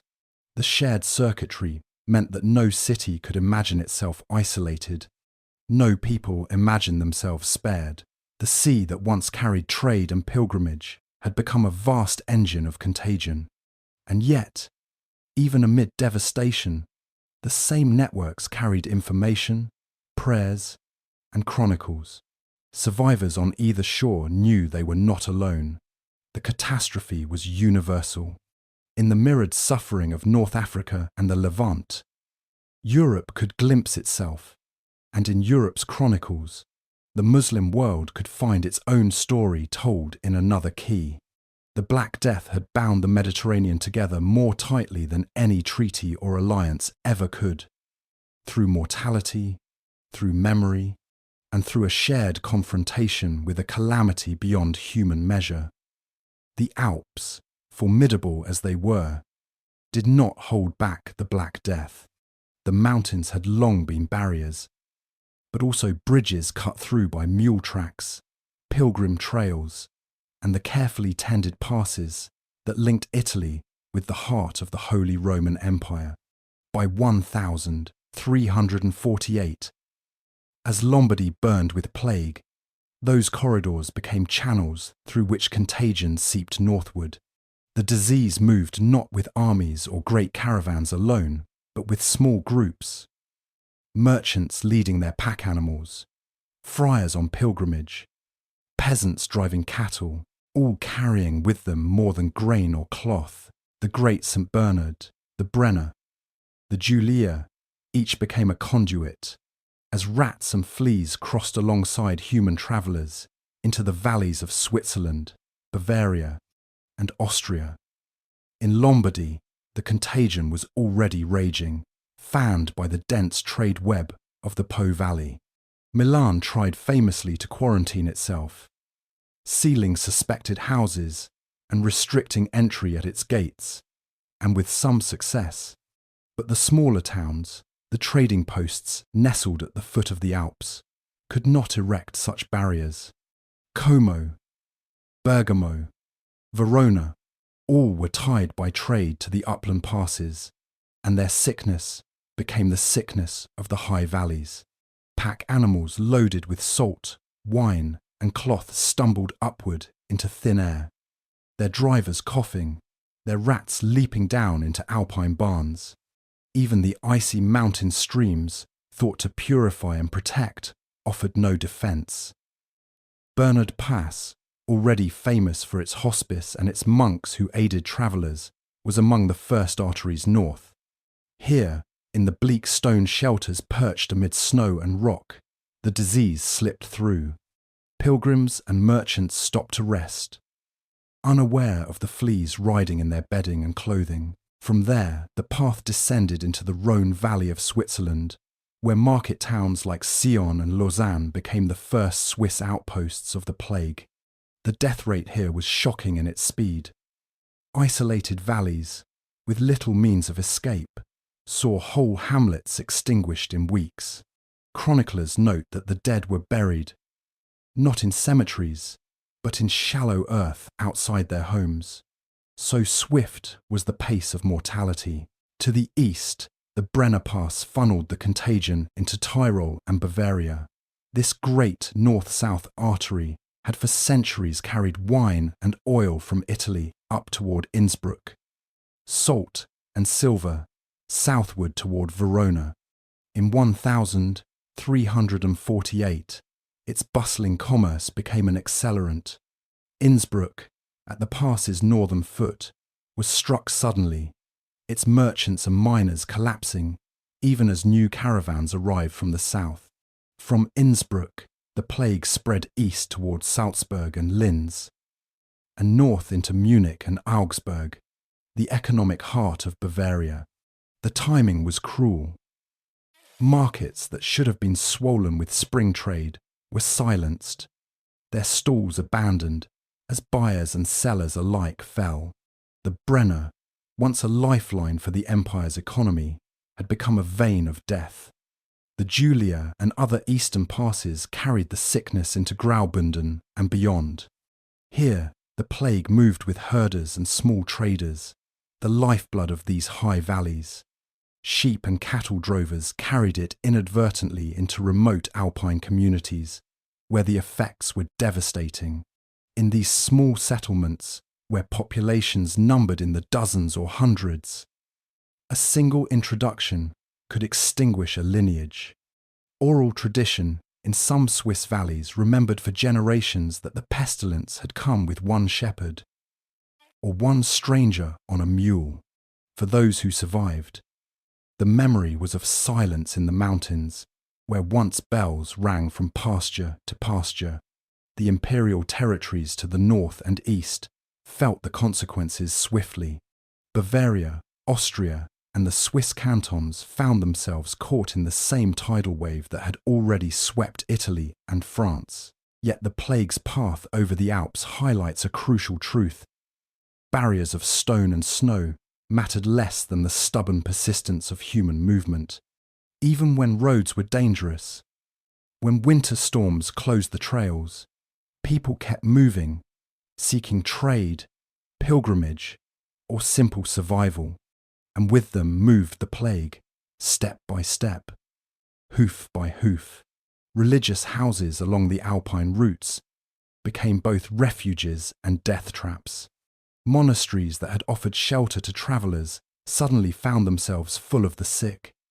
Entire brotherhoods died out in a single season, their libraries left unattended, their bells tolling only in memory. The monks of St. Bernard, who had long been praised for rescuing travellers from snow and avalanche, now found themselves overwhelmed by a flood of fevered strangers, with no remedy but prayer. Chroniclers report that some abbots tried to bar their doors, but compassion won out, and with compassion came mortality. Austria's valleys, too, became sites of devastation.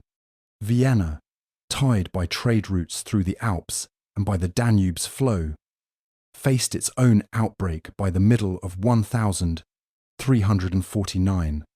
The capital's scholars, physicians, and clergy scrambled to understand what was happening, blaming foul air, conjunctions of planets, or poisoned wells. Yet the city's true connection to Lombardy lay through the mountain passes, where every mule train and wagon carried with it the seeds of death. Graz, Klagenfurt, Salzburg all joined the litany of suffering. And still, the empire's economy demanded motion. Salt from Alpine mines, silver from Tyrol, cloth from Lombardy, none could be abandoned entirely.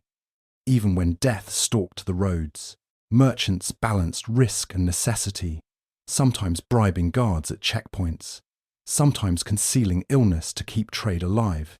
This determination ensured that the plague was never far behind.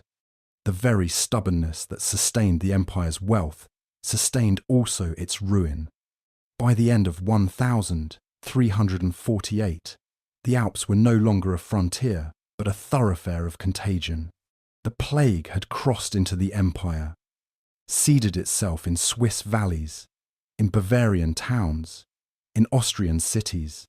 What had seemed once like natural defences proved illusory in the face of a pathogen that required no armies to breach walls, no armies to storm gates. It travelled in the folds of a cloak, in the fur of a rat, in the bite of a flea, and it cared nothing for mountains. The Black Death's crossing of the Alps showed the futility of barriers in a world already bound by trade and faith. Pilgrims continued their journeys to shrines north and south. Merchants pressed on with their goods, and shepherds moved their flocks through seasonal pastures. Every act of persistence, every assertion that life must continue, ensured the spread of death. The empire, vast and varied, had been breached. What began in the ports of Sicily and Genoa now flowed into its heartlands. Borne over peaks and passes, once thought impregnable, the mountains had not stopped the pestilence. They had merely slowed its march for a season, and when the thaw of 1348 opened the trails once more, death poured down with the melting snows. By the spring of 1348, France was no longer watching events unfold in Sicily, Genoa, or Marseille from a distance. The pestilence had already breached its southern gateways, and now it began its unstoppable march northward, rippling outward along the great river arteries, leaping between coastal ports, and seeping into the interior along the web of medieval roads. What had entered through Provence was about to engulf a kingdom. The Rhône Valley was the great highway of the epidemic. From Marseille and Arles, barges and traders pushed upstream, their cargoes carrying more than salt and wine. Avignon, already stricken, sent the plague northward with brutal efficiency. Town after town along the riverbanks fell in quick succession. Their population, density, and mercantile connections, making them ideal incubators. Lyons, where the Rhône and the Saône converged, became the great hinge of the infection, absorbing flows from the Mediterranean and radiating them deeper into the kingdom. Contemporary records describe the mortality there as overwhelming, so rapid that entire neighbourhoods ceased to function. Merchants who had once made fortunes on the fairgrounds now presided over empty stalls and silent counting houses. From Lyons, the pestilence surged along the Saône and its tributaries into Burgundy and Champagne. These were lands crisscrossed by roads, dotted with prosperous towns, and famous for their wines and fairs. The very economic vitality of these regions now became a curse. Caravans of merchants carried goods northward to the fairs of Troyes and Provins, bringing infection with them. Inns that once bustled with travellers became sites of sudden collapse, and wayfarers left more than coins on the tables. They left death in their wake. Villages along the trade roads fell in sequence, like dominoes tipped one after another, as carriers sometimes ill and dying, sometimes outwardly healthy, but already infected, moved steadily toward Paris. Meanwhile, the Atlantic coast was being seeded independently. Ships that had left Spain, Portugal, and Bordeaux carried the plague to Normandy and Brittany. The practice of cabotage short-haul coastal shipping made this spread faster than deep-sea crossings ever could. A vessel might leave La Rochelle, hug the coast to Nantes, and stop again at Saint-Malo. Each port a fresh opportunity for the disease to find new hosts. Within weeks, the entire western coastline of France was ablaze with mortality. Fishermen carried it inland from their harbours. Traders brought it upriver along the Loire and Garonne. And by summer, even the quiet rural parishes far from any major road began to bury their dead in heaps. Paris, the jewel of the kingdom, could not escape. By late spring, the pestilence was at its gates, borne up the river corridors and over the highways that funneled into the capital. The city, with its teeming population of perhaps 200,000, was uniquely vulnerable. Narrow lanes, crowded tenements, and a constant influx of students, clerics, and merchants made it fertile ground for contagion. Chroniclers write of mortality so high that burial grounds overflowed and new trenches had to be dug outside the walls. The cemeteries of Les Innocents, already crowded before the plague, became mountains of death, corpses stacked so closely that the earth could not absorb them. Priests, gravediggers, and physicians were themselves among the first victims, leaving the city spiritually and practically leaderless in the face of calamity. The spread through France was not random, but patterned by its infrastructure. Rivers carried the plague farther and faster than roads alone could, and the kingdom's rich lattice of roads ensured that no region remained isolated for long. Even the Pyrenees could not shield the south, as caravans brought it from Aragon into Languedoc. From Bordeaux it surged inland up the Dordogne, from Nantes along the Loire, from Rouen down toward the Ile-de-France. The tapestry of France, so finely woven by trade and pilgrimage, was now unpicked by contagion. Religious life strained under the weight of mortality. Pilgrimages to Chartres, Tours, and Saint-Denis continued, as many believed only divine mercy could save them. Yet these very pilgrimages became accelerants of disease, as bands of the faithful carried infection from shrine to shrine. Flagellants appeared in growing numbers, whipping themselves in public squares, believing that only through shared suffering could God's wrath be appeased. At the same time, suspicion and violence grew. Jews were accused of poisoning wells, lepers of spreading foul airs, and foreign travellers of bringing in the curse. Pogroms erupted in some regions, though royal and papal edicts occasionally tried, with uneven success, to stem the violence. The summer of 1348 was France's crucible. In Provence, where it had first entered, the population was already thinned to a shadow. In Burgundy, once rich vineyards lay untended as their cultivators lay in shallow graves. In Brittany, fishing villages were left silent, boats bobbing untied at their moorings. In Paris, the city that never slept, the silence of the streets was broken only by the wheels of death carts. Mortality estimates defy comprehension, but some regions may have lost half their inhabitants in a single season. The kingdom that had once seemed the beating heart of Christendom was bleeding out, and yet the spread itself reveals the world France inhabited.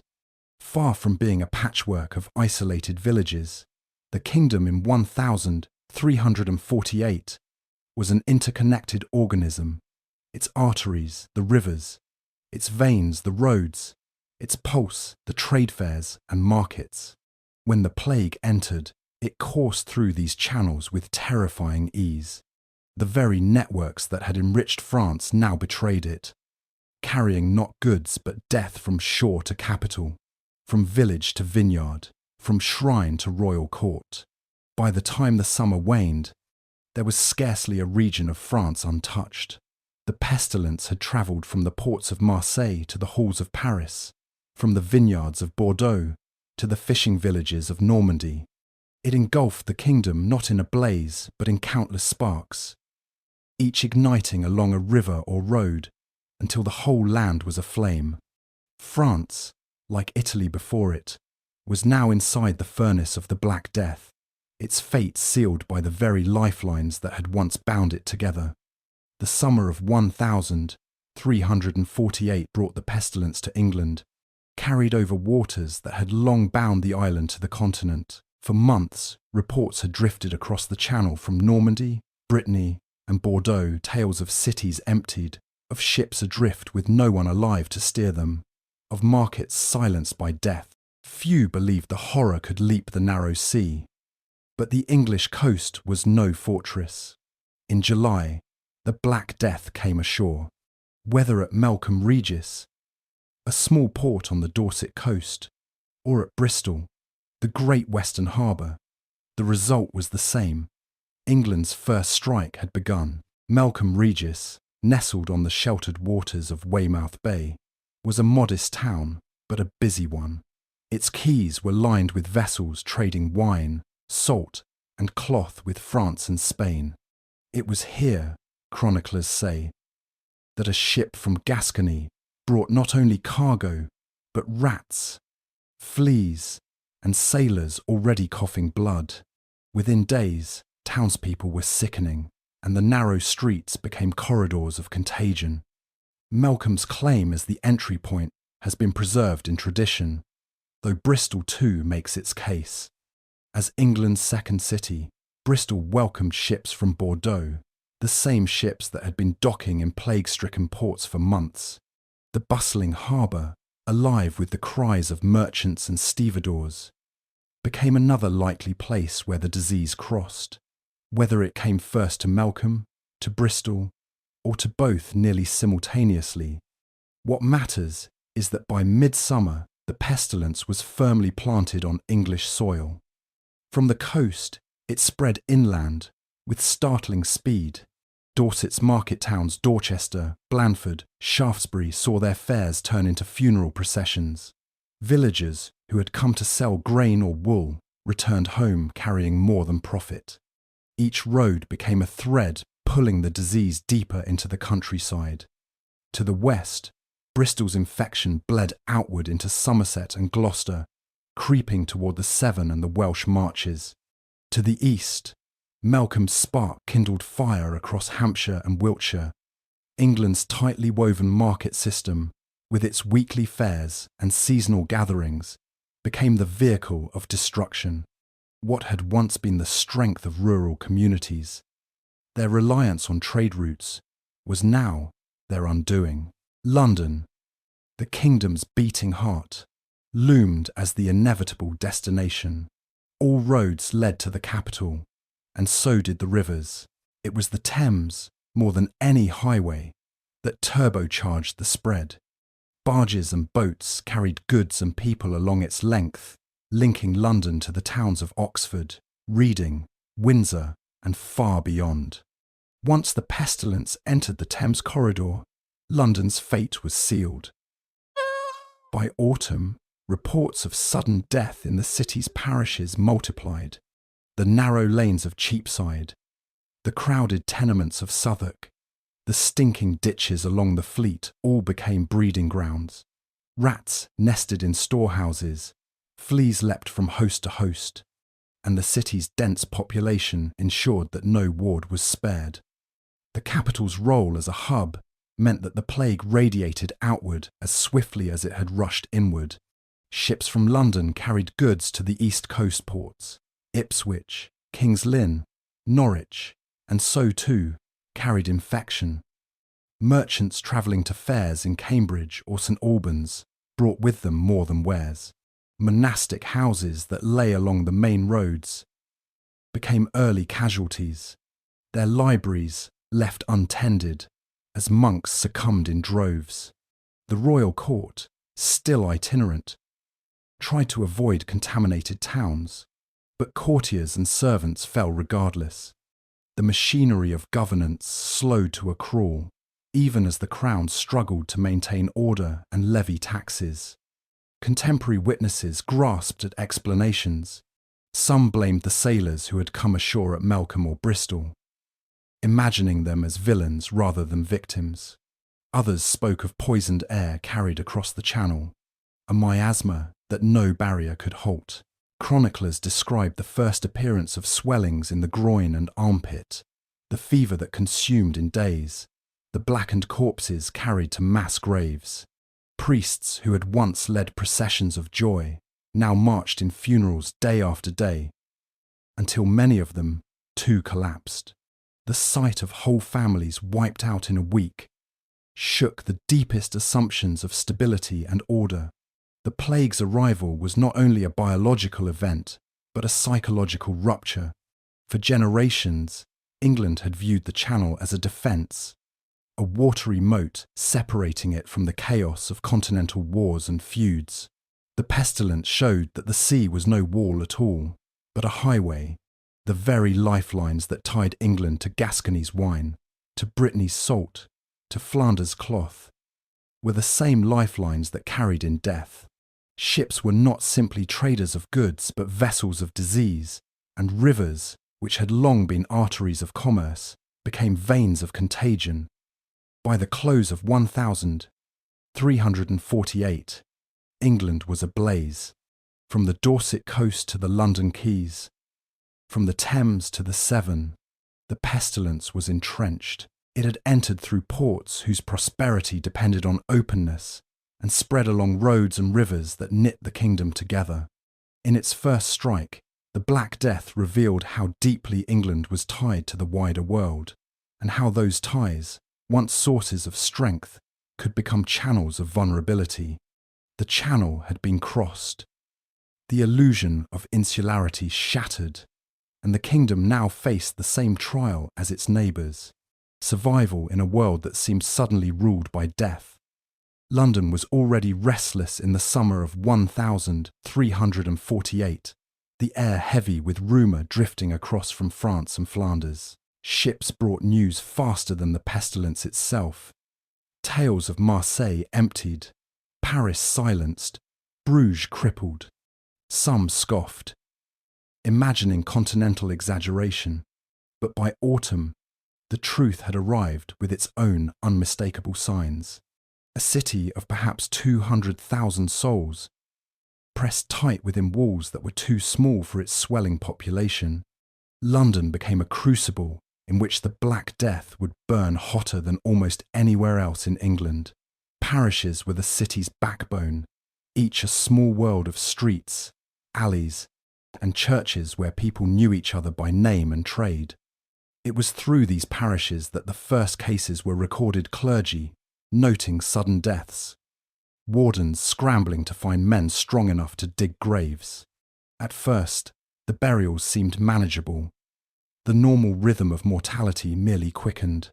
But by December, the toll had broken all patterns. Priests and sextons collapsed under the strain, sometimes literally dying beside the graves they were digging. Chroniclers described a city where bells tolled day and night, each ring another household undone. London's burial grounds filled so quickly that the authorities had to authorise new pits. Outside the walls at Smithfield and Spitalfields, great trenches were dug to receive the mounting dead.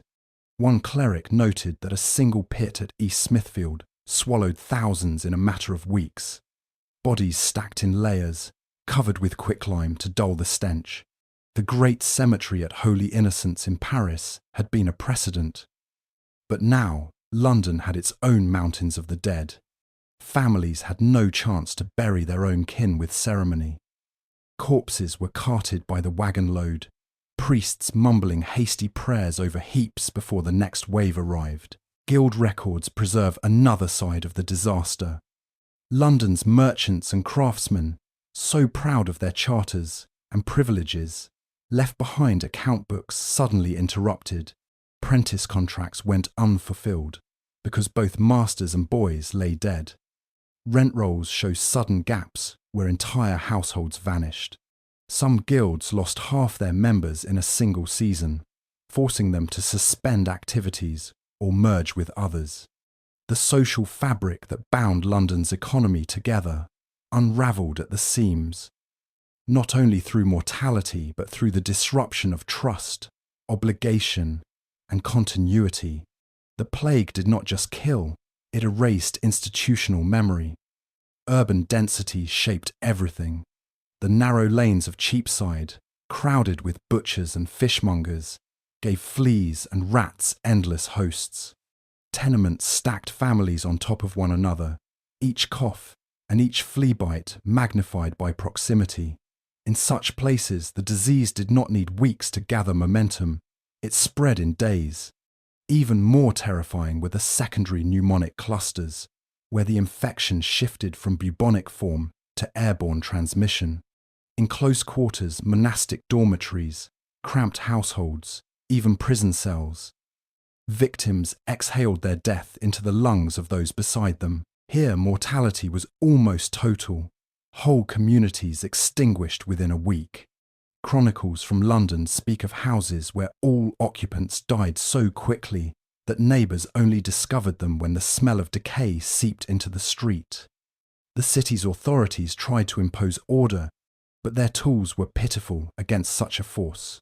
Ordinances against vagrancy, attempts to regulate funerals, proclamations warning against price gouging, all vanished in the whirlwind. The mayor and aldermen could not command the loyalty of men who refused to risk their lives, hauling bodies or guarding gates. Some attempted rudimentary quarantine, but London was too porous, too dependent on its river, too densely built to enforce isolation. The Thames carried food, fuel and timber into the city every day. It also carried infection. Barges became vectors as much as markets, ensuring that no ward remained untouched. Fear reshaped daily life. Those who could afford it fled to country manors, though many carried the sickness with them and spread it along the roads. Within the walls, neighbours avoided one another, refusing to touch, to share, to enter each other's homes. Processions of penitents snaked through the streets, some flagellating themselves in search of divine mercy, others clinging to shrines in desperation. Priests themselves were divided, some brave enough to administer last rites in houses heavy with infection, others abandoning their parishes entirely, leaving the sick to die alone. The moral universe of the city strained to breaking as compassion collided with terror. By early 1349, London was reeling. The parishes kept fragmentary tallies that hint at the scale. In some wards, half or more of the population gone. In others, nearly all. Wealth offered only limited refuge. Rich merchants died alongside paupers, aldermen alongside apprentices. The only distinction was speed of burial and the quality of the pit in which they were laid. The pestilence was the great leveller, dragging down the mighty as swiftly as the poor. Yet even amid devastation, commerce limped forward, ships still docked, markets still opened, if only sporadically. Survival demanded food, and food demanded exchange. The plague did not suspend the city's life. It twisted it into a grotesque parody of itself. The psychological toll was as great as the physical. Chroniclers dwell on the eerie silence of streets, once filled with shouting hawkers, on the carts rolling through alleys piled with corpses, on the absence of familiar faces. Children orphaned overnight wandered aimlessly, begging at church doors. Dogs and pigs roamed freely, feeding on refuse and sometimes worse. To live in London in 1349 was to inhabit a city under siege, not by a foreign army, but by something invisible, inexorable, and intimate. And yet, the city endured. By summer, the first wave began to ebb. Survivors emerged, blinking into streets they no longer recognized. Burial pits lay mounded and silent. Guilds began to take stock of what remained, recruiting new members from the flood of apprentices and outsiders who now found opportunity amid the vacuum. Parishes consecrated new clergy to replace those lost. The Crown reasserted its authority, taxing and regulating, as if continuity itself could stitch together what had been torn apart. But no one could deny that London had been permanently changed. The Black Death had revealed the city's vulnerabilities with merciless clarity. Its density, its dependence on river trade, its reliance on parochial and guild structures, all had amplified the pestilence's power. Yet those same features also enabled recovery. The networks of trade that had carried in infection now carried in grain and timber for rebuilding. The parishes that had been devastated now rallied the living. The guilds that had been hollowed out reinvented themselves with new blood. London survived. But it was a different city. Beneath the rebuilt walls and reopened markets lay the memory of a siege that had left tens of thousands dead. A memory that would shadow every generation that followed. In 1348 and 1349, London became a stage on which the Black Death played out its most harrowing scenes. Pits swallowing thousands, records cut short mid-entry, voices silenced in every parish. A city that had once boasted of its wealth and vitality found itself humbled by a force it could neither see nor stop, and though the plague would recede, its presence lingered in the empty houses, in the reshaped institutions, in the collective memory of a city that had learned how fragile life could be when death moved through its streets unchecked. The pestilence that had gripped London by the winter of 1348 did not stop at the city's gates. Its reach stretched outward along the arteries of trade and pilgrimage, across the roads, into the Welsh marches and the ships that plied the Irish Sea. The islands beyond England's heartland had always been linked by the pull of markets, the rhythm of fairs, and the necessity of maritime commerce. When the Black Death spread, those connections became its map. Wales, Ireland, and Scotland each felt the ripples in their own season and their own pattern, but the tide was irresistible. Wales, bound closely to England through the borderlands of Shropshire, Herefordshire, and Chester, was among the first to feel the contagion. English towns on the marches acted as gateways, their markets drawing in Welsh farmers and herders who carried goods home along winding valleys and mountain tracks. By early 1349, chroniclers were already noting heavy mortality in Glamorgan and Gwent. The disease travelled faster along the coast, where seaborne trade carried it into Swansea and Carmarthen. Inland advance was patchy, slowed by sparse settlement and rugged terrain, but it was no less deadly when it arrived. Small villages in Snowdonia and mid-Wales were hollowed out, sometimes losing entire kin groups. Bards, whose voices preserved communal memory, composed laments for lords and households extinguished, their songs heavy with the sense of a land emptied in silence. Ireland received the plague not over land, but over water. The Irish Sea was a busy thoroughfare, its ferries and merchant ships linking Bristol and Chester with Dublin, Drogheda and Waterford. By the summer of 1348, vessels docking in Dublin carried more than wine and wool. Within weeks, the capital was overwhelmed. Chroniclers speak of corpses littering the streets, churches crammed with the dead, and burial pits dug hastily outside the city walls.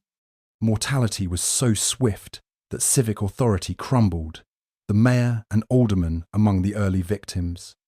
From Dublin, the plague radiated outward, but the spread across Ireland was uneven. Some inland regions, remote and lightly peopled, escaped for a time.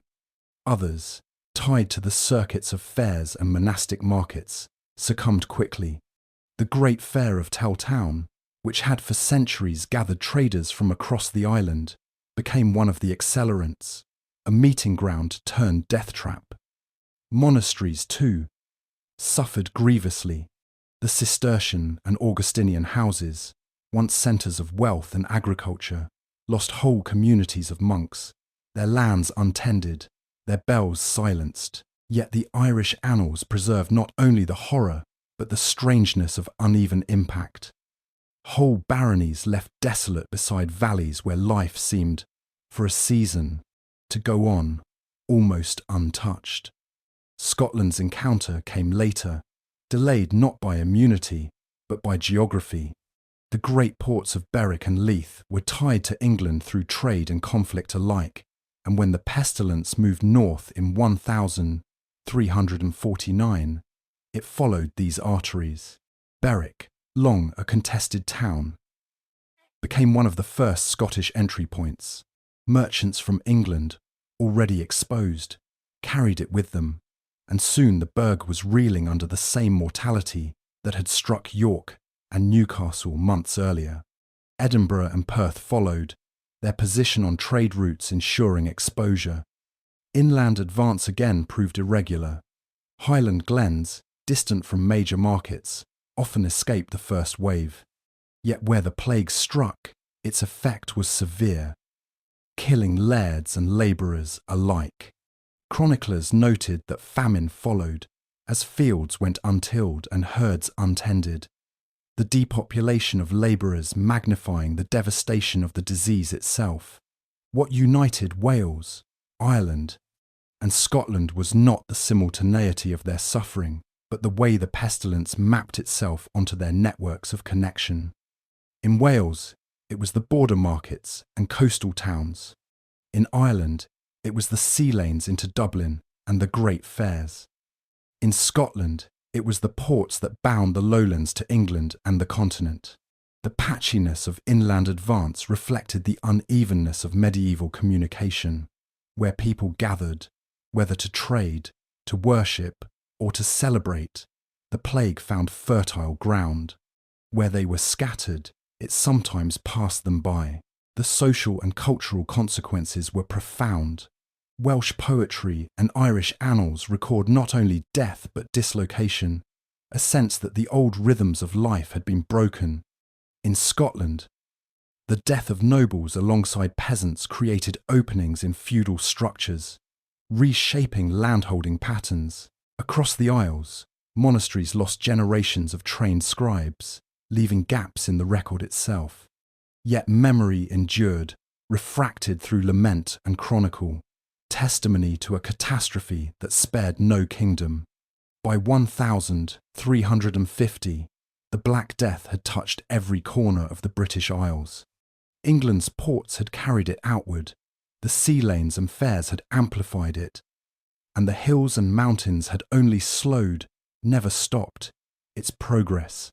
Wales sang its sorrow. Ireland buried its dead in fields as well as churchyards. Scotland reeled from its delayed but devastating blow. The ripple had become a tide, and the islands, once imagined as peripheral, had discovered that in a world bound by ships and markets, there was no true margin. The plague moved where people moved, and people moved everywhere. By the start of 1349, the Low Countries and the Rhineland were bracing against the tide they had long dreaded. Rumours had come north along the trade roads from Paris and east from the Channel ports. But rumour gave way to reality when ships made fast at Bruges, Ghent and Antwerp, bringing not only wine, cloth and salt, but rats and fleas and sickened sailors. The plague arrived as easily as any commodity, carried in holds stuffed with grain or hidden among bales of cloth. From the moment it touched the docks, the dense grid of towns and waterways turned the region into tinder, waiting for a spark. The Low Countries were among the most urbanised landscapes in Europe. Bruges, Ghent, Ypres, and a constellation of smaller towns formed a lattice of markets and fairs closer packed than anywhere else north of the Alps. Cloth looms rattled, guilds flourished, barges crisscrossed canals. In such a setting, the disease did not crawl, it leapt.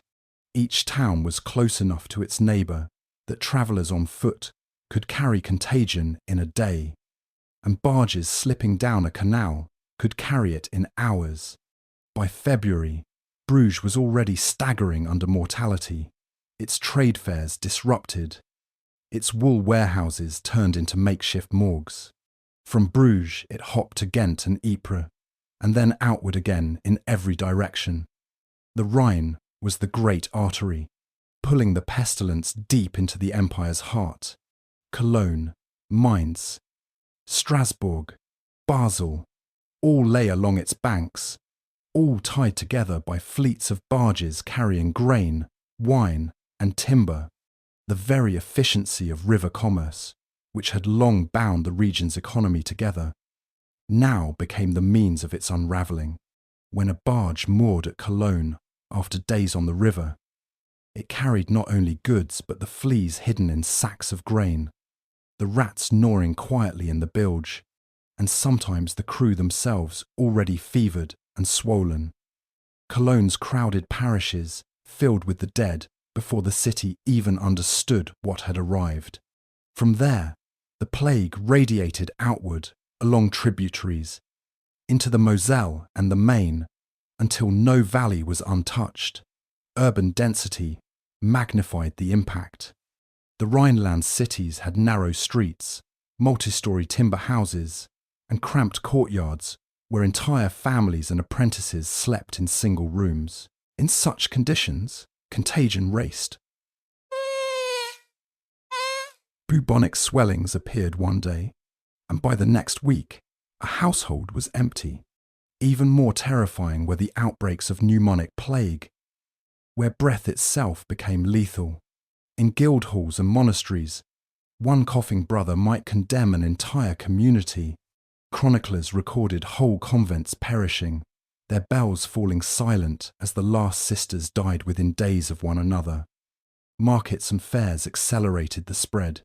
The Champagne fairs had already carried infection north from France, but local gatherings did the same within the Low Countries. Villages that might otherwise have remained isolated were pulled into the orbit of towns by weekly market days. A farmer driving his cart of grain to sell in Ghent could return with more than coin. In his pouch, he could return with death in his blood. Within a fortnight, his household and neighbours might be gone. The same pattern repeated across Flanders and Brabant. A rhythm of commerce turned into a rhythm of mortality. The Hanse network added its own channels. Lübeck and Hamburg would suffer later, but by 1,349 ships from the Baltic were already docking at Bruges and Antwerp, carrying with them traders who mingled in the counting houses and taverns, some already sick. Grain imports from the Baltic, vital to feed the growing urban populations, were especially dangerous. Sacks of rye and wheat provided perfect refuge for rats, their fleas spilling out into warehouses and markets as easily as the grain itself. Each sack became a possible Trojan horse, feeding the city even as it poisoned it. Fear spread as fast as the contagion. In Strasbourg, panic erupted into violence. Jews were accused of poisoning wells, and though city authorities initially resisted the rumours, public fury overwhelmed them. In February 1349, some 2,000 Jews were burned alive in a massacre that stained the city's history.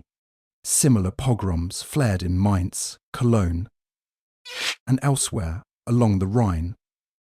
As people turned their terror into scapegoating, the plague was invisible, inexplicable, and unbearable.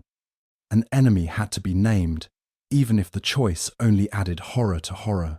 Chroniclers along the Rhine struggled to describe the devastation. One noted that, in Basel, whole streets fell silent, houses locked and abandoned because every inhabitant was dead. Another in Cologne wrote that so many priests perished, that corpses went unshriven, buried in pits without rites. In Mainz, merchants tallied, not profits, but losses. Guild rolls collapsing as masters and apprentices alike vanished. The continuity of civic life cracked under the weight of mortality, but the river still flowed, still carried barges, still drew the living together to trade, and thereby ensured the disease never rested. By autumn of 1349, the Low Countries and Rhineland were hollowed out. Bruges, once the beating heart of European commerce, was a shadow. Its markets empty, its counting houses echoing. Cologne and Mainz still stood, but their populations were thinned by half. Strasbourg, still smouldering from its pogrom, staggered under the double weight of violence and plague. The disease had travelled with merciless efficiency, tracing every artery of trade, every barge route, every fairground. What had made the region rich, its density, its commerce, its rivers, had made it uniquely vulnerable. And yet, survivors endured.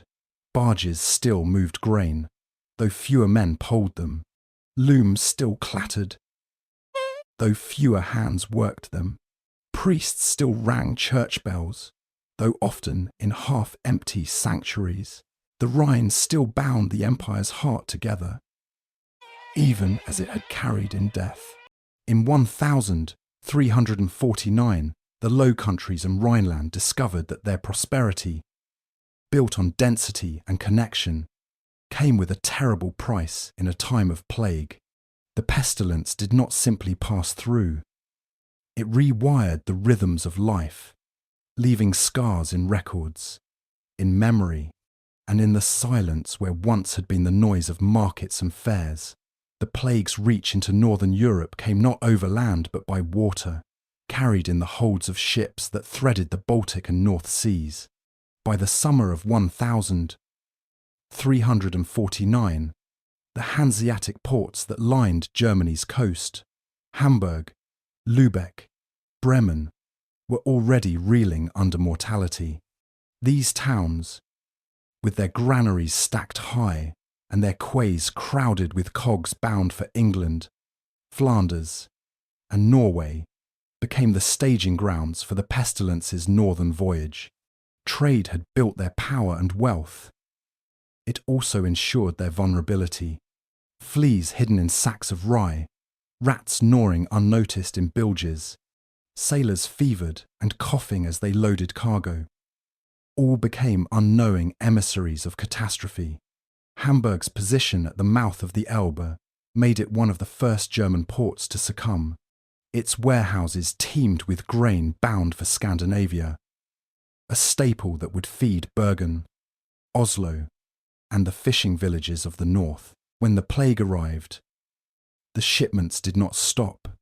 Merchants had obligations, and food shortages pressed. Cogs still set sail, their crews thinned by sickness, their rats and fleas indifferent to human suffering. Lübeck, the queen of the Hanse, followed quickly, its merchants caught between the collapse of local order and the demands of distant partners. The Baltic fleet sailed regardless, carrying not only cargo but infection. Norway's great trading port, Bergen, was the next stage. By late 1349, a cog from England or Hamburg docked at its quays, and the pestilence poured ashore. Chroniclers describe how swiftly the disease consumed the city. Merchants struck down in counting houses, fishermen collapsing on the docks, priests unable to bury the mounting dead. Within months, Bergen was half emptied. Its role as Norway's lifeline turned against it. From there, the plague climbed inland along the fjords, reaching Oslo and spreading through settlements clustered along waterways. Norway's thin population offered little resistance. Whole valleys were stripped of people, farms abandoned to weeds and forest. Later folklore remembered it as the time when wolves prowled freely through pastures once filled with cattle. Denmark's islands and Jutland Peninsula were seeded at the same time, linked by the same merchant web. Copenhagen, Roskilde, Aalborg all felt the plague within months. The sea made distances deceptive. A voyage of days could carry contagion that on land might have taken weeks to advance. Sweden's capital, Stockholm, felt the blow soon after, though the spread across its vast interior was slower. The Baltic Rim was threaded with shipping routes. Visby on Gotland, Riga in Livonia, Danzig on the Vistula. Each received ships that carried infection as surely as timber, furs, or salted fish. The Baltic's commercial unity ensured a shared fate, yet the far north lagged behind. Iceland, remote and dependent on occasional sailings, did not face the Black Death until the 15th century. Finland, sparsely settled and lying at the edges of the trade web, experienced a delayed and less catastrophic wave. Northern Norway, with its scattered fishing villages beyond Bergen's reach, also suffered later, sometimes by a year or more. Geography, isolation, and climate offered only temporary reprieve. When the plague did arrive, it found populations with no immunity and no preparation, and the devastation was no less complete. Chroniclers in Scandinavia preserved haunting details. In Norway, whole parishes lost every priest, so that the sacraments of confession and burial ceased altogether. In Sweden, monks recorded that barns stood full of grain, but no one remained to harvest or eat it. Ships rotted at anchor, their crews dead, their cargoes spilling into the water. In Denmark, villages disappeared from records entirely, their names surviving only in ghostly memory. Archaeology later confirmed what the sources hinted. Abandoned farms, swallowed by forest, sudden breaks in settlement patterns, a demographic collapse from which recovery would take generations. The psychological impact was sharpened by the North's relative isolation. In France, in Italy, in Flanders, the pestilence had been one disaster among many: war, famine, taxation. But in Scandinavia, where populations were smaller and society less stratified, the plague struck with a blunt finality. A valley might lose nearly everyone, a parish vanish overnight.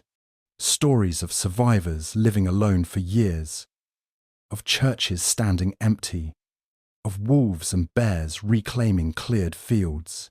became part of cultural memory. The sense that society itself had brushed against extinction lingered long after the cemeteries were filled. By 1350, the Black Death had made its full circuit of northern Europe. From Hamburg and Lübeck, it had sailed to Bergen and Oslo, then across to Stockholm, Riga, and Danzig. The same cogs that had once built the Hanseatic League's commercial empire had become the plague's fleet. The same rivers and fjords that had fed trade now carried death inland. The spread was not uniform. Some places felt it in 1349, others in 1350, others later still. But the outcome was shared: a shattered demography, a broken faith in stability, and a lingering memory of vulnerability. The far north's lag of a year was not a blessing, but a cruel delay.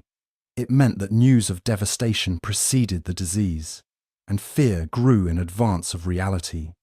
Communities waited, knowing the ships would come, that the next trading season would bring not only grain and cloth, but the invisible terror. When it arrived, there was no mystery left, only confirmation of dread. By the time the pestilence ebbed, Scandinavia had been permanently marked. The fjords and forests were quieter, the towns diminished, the farms fewer. What had travelled north in a handful of cogs had rewritten the fate of entire kingdoms. East of the Oder, the story of the Black Death turns uneven, almost hesitant. Where, in France, Italy, and the Rhineland, the disease had burned like wildfire through dense webs of towns and rivers. Here the landscape shifted. Urban centres were fewer, markets more scattered, roads less travelled in winter. The plague did not halt at political borders, but its force thinned, its reach staggered, as if the geography itself offered some measure of resistance. Chroniclers in Poland and Bohemia spoke of calamity, but also of strange gaps, places where the storm seemed to pass over, leaving patches of the map seemingly spared. Poland's rulers, aware of the devastation to the west, attempted what few dared elsewhere: cordons along their borders.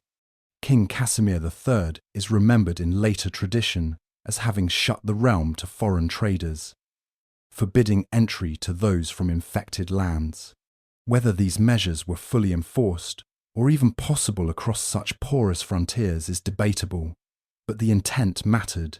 Merchants were watched, river crossings were patrolled, towns were wary of strangers. Some contemporaries credited these policies with shielding Poland from the worst, though chance and circumstance likely played just as great a role. The sparser urban fabric meant that even when plague entered, it had fewer pathways to amplify itself. Bohemia, with Prague as its glittering hub, faced a different calculus. The city was a magnet for merchants and pilgrims, tied into the German lands to the west and the Danube routes to the south.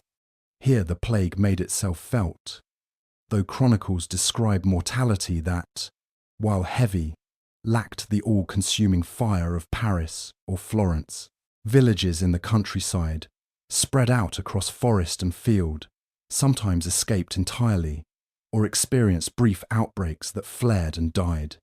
In the upland valleys of Moravia, isolation acted as an unplanned quarantine, slowing or even preventing advance. Still, fear travelled faster than the disease. Reports of empty towns in Saxony and Thuringia drifted eastward, and communities prayed and fasted in anticipation of a terror that sometimes never arrived. Further north and east, into the lands of Lithuania and Ruses, the Black Death's imprint becomes harder to trace. Chronicles are sparse, archaeology thinner still. Trade links did exist. Novgorod's merchants connected the Baltic to the steppe, but here the rhythm of commerce was slower, the density of settlement lighter. What evidence survives suggests that outbreaks occurred, but patchily, leaving no continent-wide catastrophe like that which shattered France and England. Some towns recorded heavy losses, others none at all. Later, generations would mythologize this patchwork survival, imagining divine protection, where the reality was likely a mix of geography, demography, and luck. The uneven impact east of the Oder raised questions even at the time. Why should some lands be devastated while others, so near, remained standing? The answers lay not in immunity, but in circumstance. Fewer towns meant fewer flea-ridden granaries and fewer crowded markets where infection could take root. Forest and mountain ranges acted as real barriers, slowing the march of armies and caravans alike. Seasonal rhythms mattered too. When outbreaks reached borders in winter, travel slowed, and by spring, the chain of transmission might have broken. Where rivers and fairs drew people together, the plague found footholds. Where settlement was scattered, its fire sometimes sputtered out, yet even in places spared the heaviest blow. The fear of contagion and the stories of devastation reshaped society. Towns tightened their watch on strangers, rural lords demanded stricter controls on movement, and religious processions gave thanks for deliverance while warning of divine judgment. Poland's supposed escape became a tale retold in later centuries, proof of providence in a dangerous world. But the reality was more fragile. The region was not immune, only lucky, and luck was never permanent. Later waves would remind the East of its vulnerability, filling in the gaps that the first great pestilence had left. By 1350, the map of Europe bore strange contrasts. To the west, seas of mortality, whole regions gutted, cities reduced by half. To the east, pockets of survival, towns still busy, villages still inhabited, though haunted by the knowledge of what might have been. The Black Death had shown itself not as a uniform tide, but as a mosaic, shaped by trade, by geography, by human choices, both deliberate and accidental. East of the Oder, the fire thinned, but it never truly went out. For centuries the story was simple. Europe's cities, teeming with black rats, had been undone by their verminous passengers. The image of the flea leaping from rat to man, carrying death on its tiny body, became the cartoon shorthand of the Black Death. But the closer historians and biologists have looked, the less neat that picture has become. The rats were there, certainly, but the plague spread across a continent in just 4 years cannot be reduced to their scurrying in the shadows. What actually transmitted the disease was a tangle of hosts and vectors, fleas and lice, cloth and grain, households and markets working together in ways that make the neat tale of rat plus flea equals plague far too simple. The black rat, Rattus rattus, is still the chief suspect in much of the old story. It was common in Mediterranean ports, nesting in rafters and granaries, and it does host the flea species most efficient at transmitting Yersinia pestis. But the biology complicates matters. For a flea to pass the bacterium efficiently, it usually needs to develop a blockage in its gut, which makes it regurgitate infected blood into its next bite. That process takes time, and the blocked fleas are sluggish. If the plague had depended only on rat fleas reaching this stage, the wave would have advanced more slowly than the historical record shows. The disease often moved dozens of miles in a few weeks, far faster than a purely rat flea cycle would predict. Something else was at work. Human ectoparasites, lice, fleas that infest bedding and clothing, mites in household textiles, offer one answer. These insects lived not in the rafters, but on the bodies and belongings of the people themselves. They fed daily, switched hosts easily, and could pass infection within households and neighborhoods in a matter of days. Experiments with mathematical models suggest that transmission curves match historical mortality far more closely when lice and human fleas are factored in than when rats alone are blamed. In other words, the plague did not only spill into houses from gnawing rodents, it circulated within them, passed from person to person through the shared fabrics of daily life. Household textiles were as dangerous as they were necessary. Wool cloaks, linen sheets, straw bedding all provided shelter for parasites. Families lived in close quarters, often several generations to a room, sleeping shoulder to shoulder. When one person sickened, their clothes and bedding carried infection to everyone else in the house. From there, it could leap to the neighbours, spread at church gatherings, explode in the crowded stalls of a market. The invisible life in the seams of garments and the folds of blankets became just as important as the visible scurrying of rats in granaries. Then there were the moments when the plague leapt into another, a more terrifying mode: pneumonic transmission. In cramped interiors, inns, monasteries, sick rooms where the air was thick and the bodies close, the bacterium shifted into the lungs. Here it travelled not by flea or louse, but by breath itself. A cough could infect anyone nearby, and mortality was almost total within a few days. Chroniclers noticed these clusters. Whole convents dying in a week. Families wiped out without ever having seen a rat. These flashovers, as modern epidemiologists sometimes call them, turned ordinary outbreaks into firestorms. They could not sustain long-range spread on their own, but they created sudden spikes of mortality that burned through whole communities. The mixture of routes helps explain the plague's peculiar rhythm.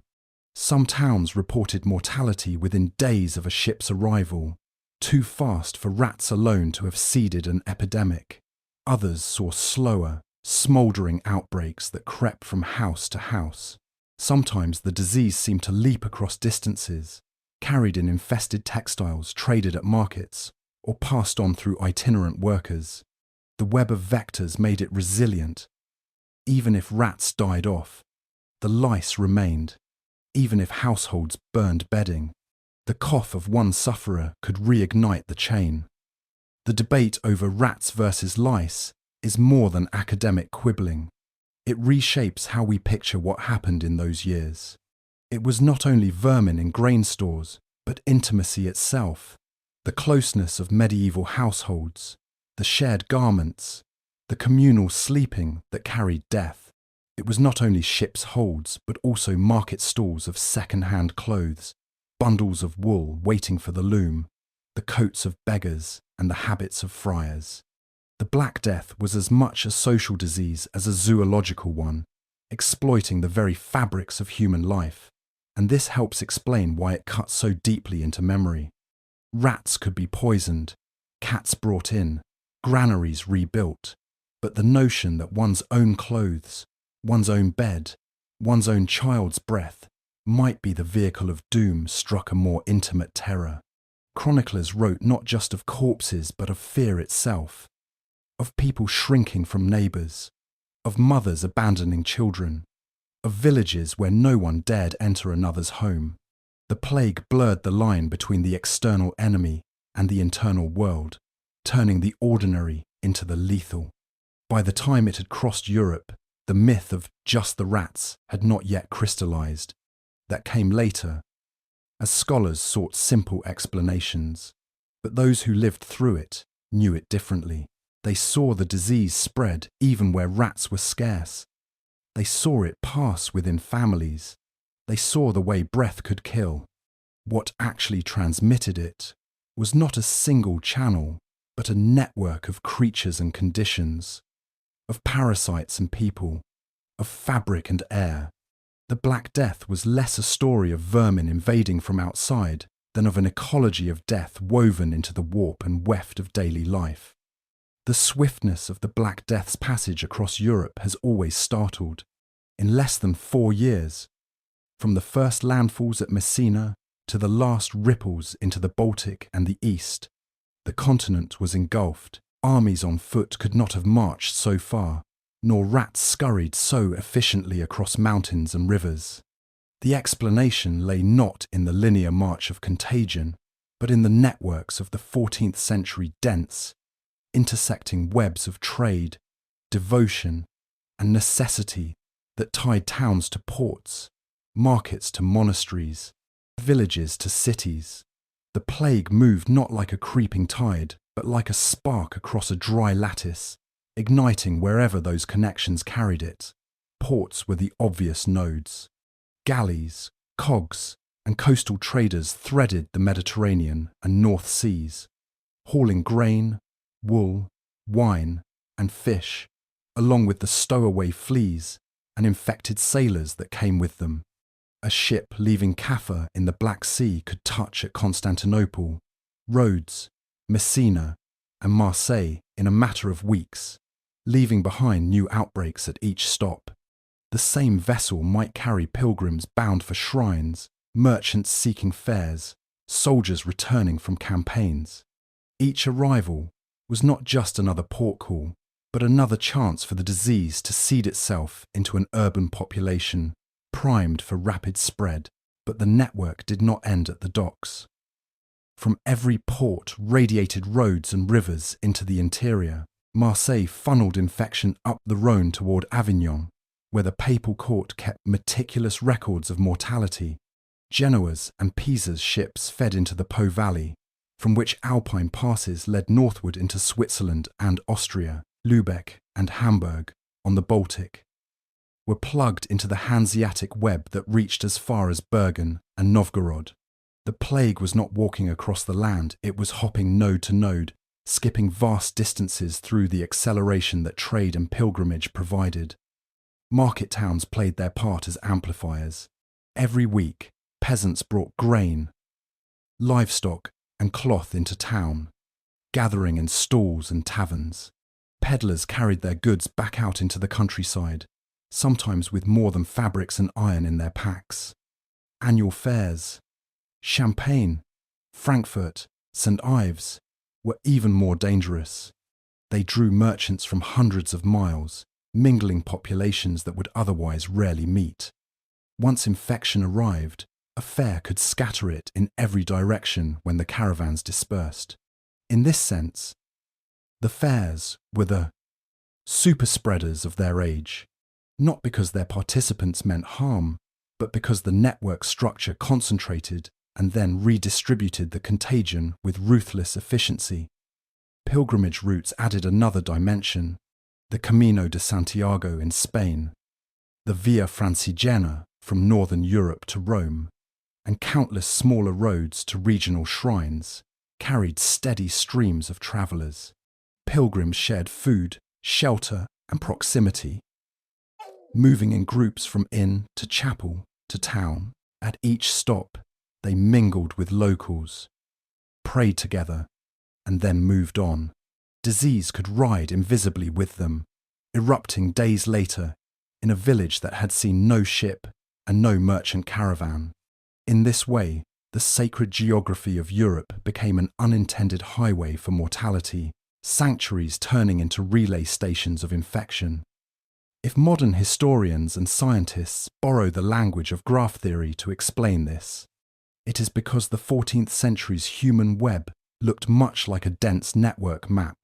Some nodes, remote villages, mountain hamlets were peripheral, connected by only one or two fragile links.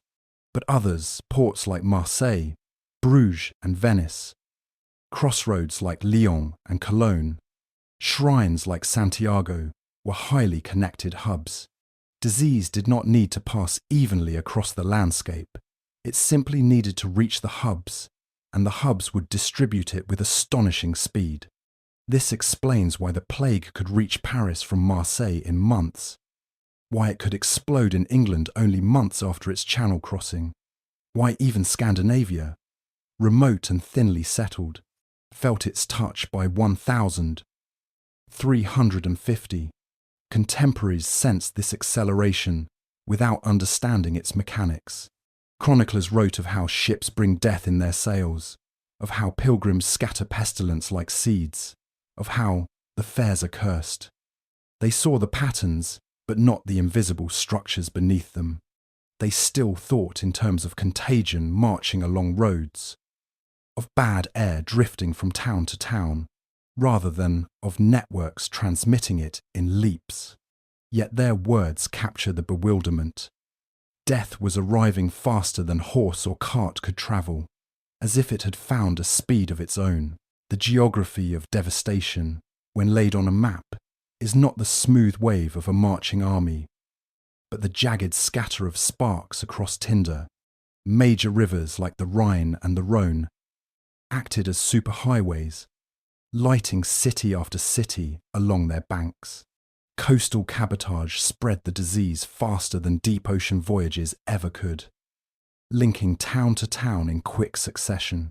Fairs and pilgrimage shrines acted as nodes where infection could cross between routes, ensuring that no region remained isolated for long. By the time the flame had burned out, the whole lattice of Europe's connections had been illuminated in death. What made medieval Europe resilient in ordinary times, its tight mesh of economic, spiritual, and social ties made it fragile in the face of plague. To dismantle the network was impossible. Trade fed cities, fairs sustained economies, shrines anchored faith, so the same structures that bound Europe together ensured the Black Death's terrible velocity. The continent was not conquered by marching vectors, but by the invisible mathematics of its own connections. And that, perhaps more than the rats or fleas, explains why 4 years were enough to change Europe forever. Panic was the plague's constant companion, as inevitable as the funerals that followed each day's toll. When death arrived with such speed and secrecy, explanations had to be found, and remedies attempted, even if neither held much power against the invisible enemy.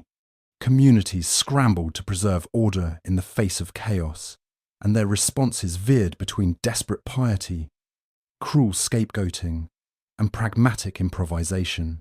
Out of the confusion, fragments of what we now recognize as public health began to emerge, even as fear turned neighbour against neighbour. Flagellants appeared first in the Rhineland, then spread outward like the very pestilence they thought they could repel. Bands of men stripped to the waist marched through towns in processions that drew gawking crowds. They sang penitential hymns, carried banners marked with crosses, and beat themselves with leather thongs tipped with iron until their backs ran with blood.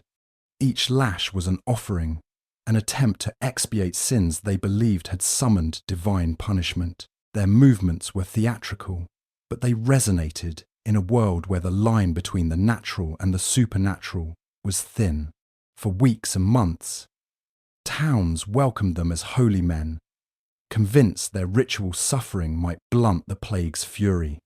Yet the processions often became unruly, spreading fear as much as faith, and sometimes challenging clerical authority by claiming direct divine sanction.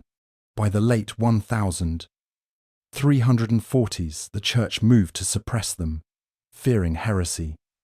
But the spectacle of men scourging themselves in the public square became one of the enduring images of the age of pestilence. Other responses were far darker. When explanations faltered, communities turned to scapegoats. Jews, already marginalized by custom and law, were accused of poisoning wells and conspiring to destroy Christendom. The accusation spread almost as quickly as the plague itself. In towns along the Rhine-Strasbourg, Mainz, Cologne pogroms erupted in 1349. Entire Jewish communities were massacred or driven out, their synagogues burned, their property seized. Chroniclers report thousands put to the sword or burned in public squares, not for any evidence, but because fear demanded a culprit. Kings and popes occasionally intervened to protect Jewish subjects, issuing decrees against such violence, but local passions often overwhelmed distant commands. The irony was cruel.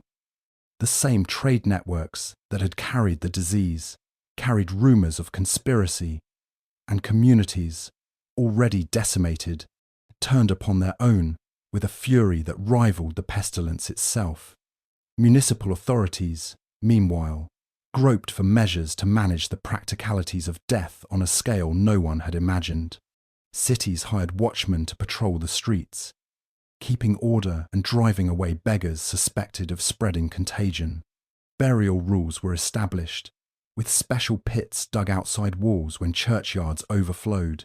In Avignon, the Pope consecrated the Rhone River itself as burial ground, so that the bodies of the uncounted dead could be cast into the water without denying them holy rest. In London, vast trenches were dug at Smithfield and Aldgate, filled layer upon layer with shrouded corpses. Ordinances forbade the ringing of bells during funerals, not out of disrespect, but because their constant tolling deepened despair.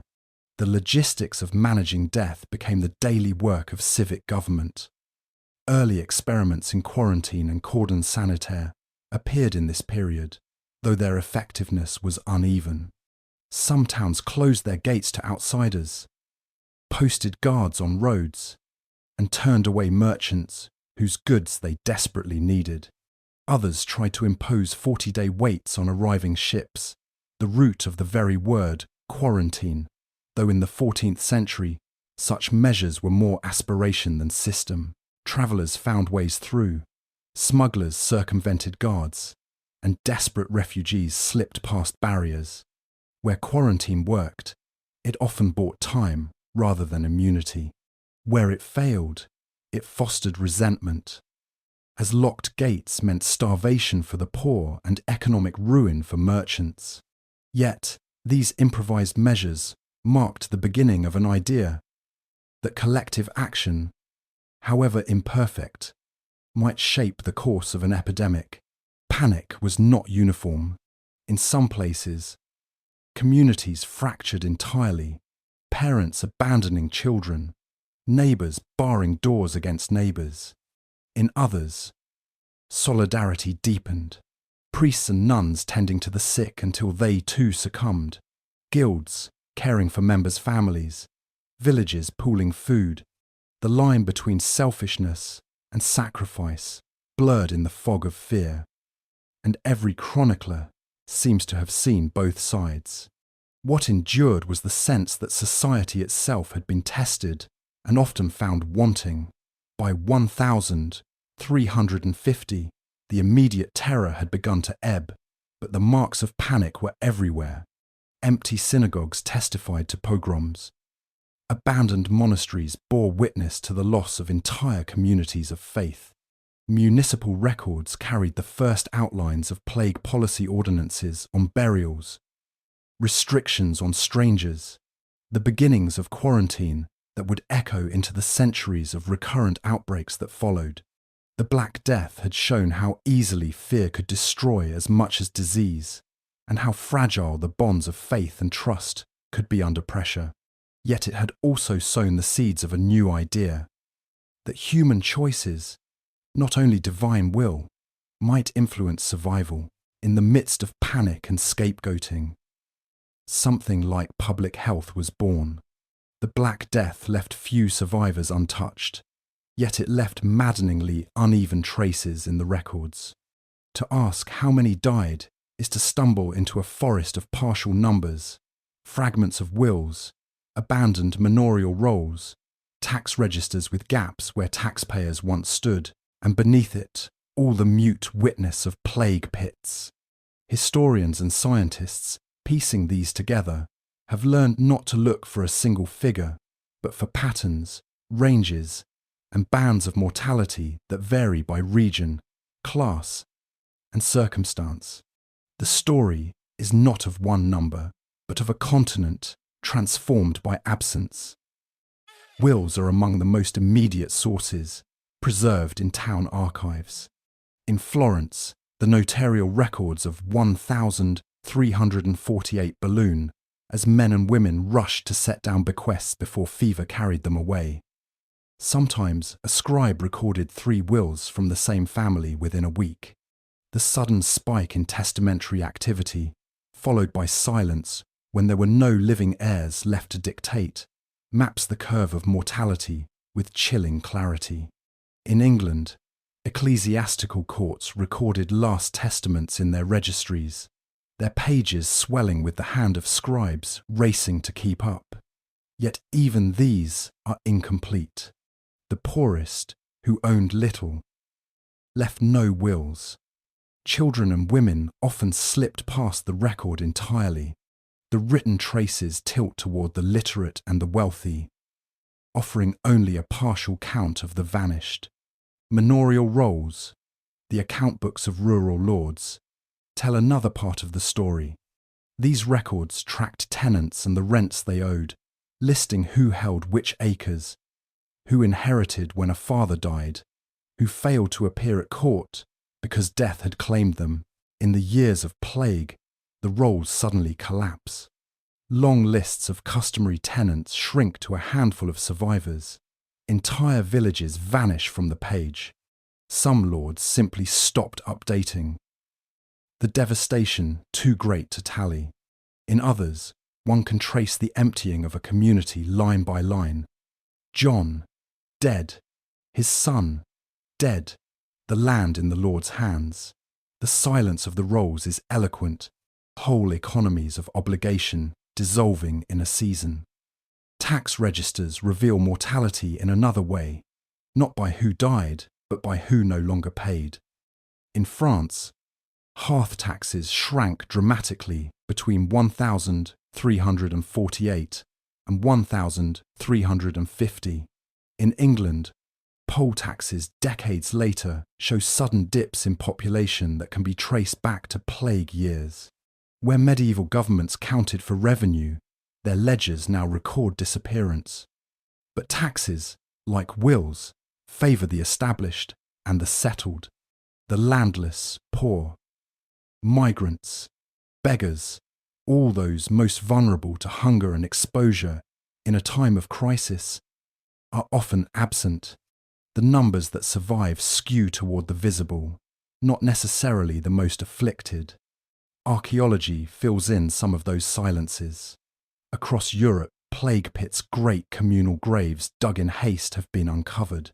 At East Smithfield in London, archaeologists unearthed layer upon layer of bodies, carefully arranged despite the pressure of numbers, wrapped in shrouds, placed in parallel rows. The scale is staggering. Hundreds, sometimes thousands, buried in pits that dwarf ordinary churchyards. In the soil of those graves, ancient DNA has been recovered, confirming that the killer was indeed Yersinia pestis, the same bacterium that smoulders still in rodent reservoirs across the globe. Genomic analysis reveals its kinship with strains preserved in Central Asian wildlife, tracing the pathogen's leap into Europe, not through rumour or memory, but through molecular signatures that survive in teeth and bone. The pits speak not only of loss, but of science's capacity to reach back across centuries and name the culprit with precision. Yet even with these sources combined, the quest for a single death toll founders. Was it a third of Europe's population, as some chronicles insist? Was it half, as others believed in the raw aftermath? The truth lies in gradients. In Florence, where density was high and the disease struck in summer heat, mortality may have reached 60 or 70%. In isolated alpine valleys, the toll was far lower, villages losing a handful rather than whole generations. In England, estimates range from 30 to 45%, with East Anglia and London hardest hit. In Poland and parts of the eastern frontier, mortality was lighter still. The patchy spread, leaving some areas scarred and others almost untouched.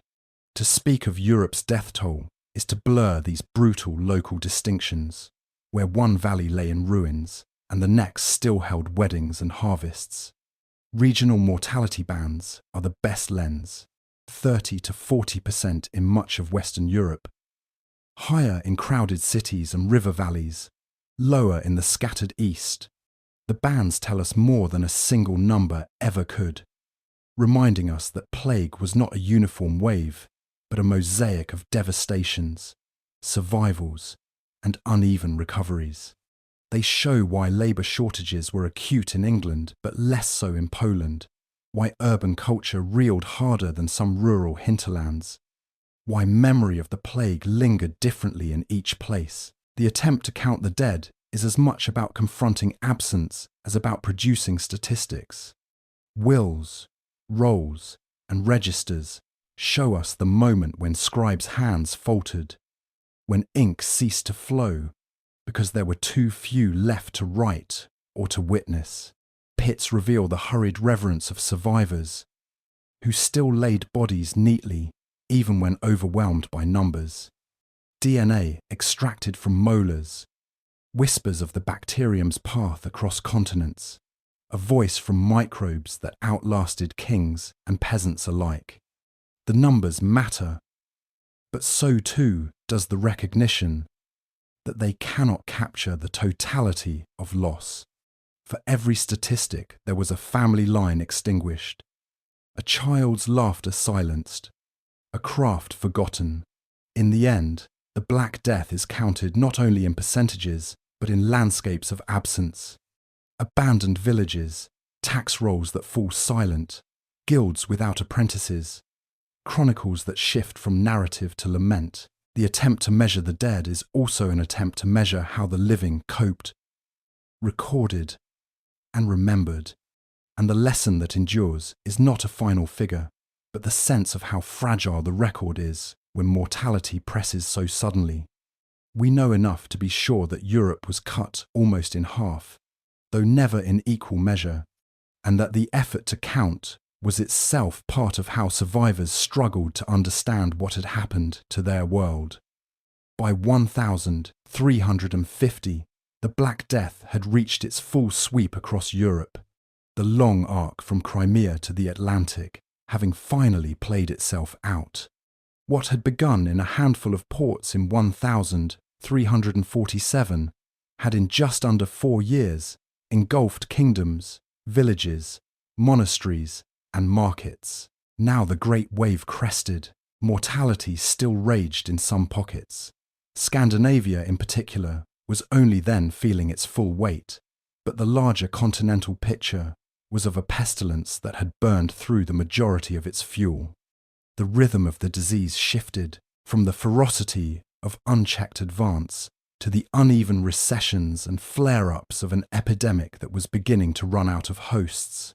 This retreat was not the product of any human intervention. Quarantines had been porous, prayers unanswered, cordons leaky. It was biology that bent the curve. The bacterium had found almost all the bodies it could claim.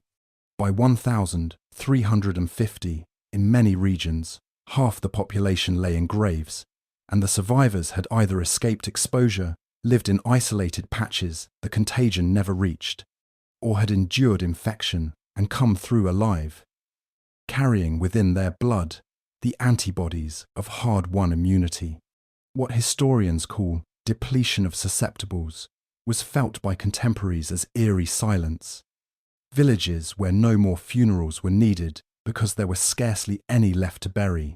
Towns where the bell ceased to toll because the wave had already swept away everyone it could reach. Immunity played a quieter role. In most plague forms, those who survived infection bore some protection against reinfection, at least for years.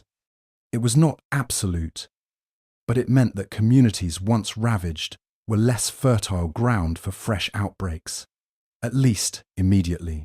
This patchwork of immune survivors created invisible firebreaks, slowing the pathogen as it sought its next victims. A monastery with 5 monks left alive might not suffer again, because those 5 were already scarred by survival. A street in Paris, where one family lived through the pestilence, might stand as a gap in the chain of transmission. Such tiny immunological defences, multiplied across regions, gave shape to the epidemic's ebb. Seasonality, too, weighed heavily. The plague's main vehicle, the flea, thrived in warmth and humidity. Summers and early autumns brought the worst outbreaks, when insect activity was at its peak and households were close-packed in towns. Winters slowed the mechanism. Cold reduced flea mobility and shortened survival. In 1348 and 1349, the rhythm was clear. Winter months offered brief respites, only for spring fairs and shipping to reignite the conflagration.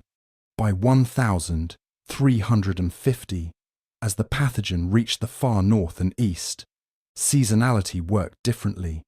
It arrived with winter at its back, meaning the spark often failed to kindle until the following summer.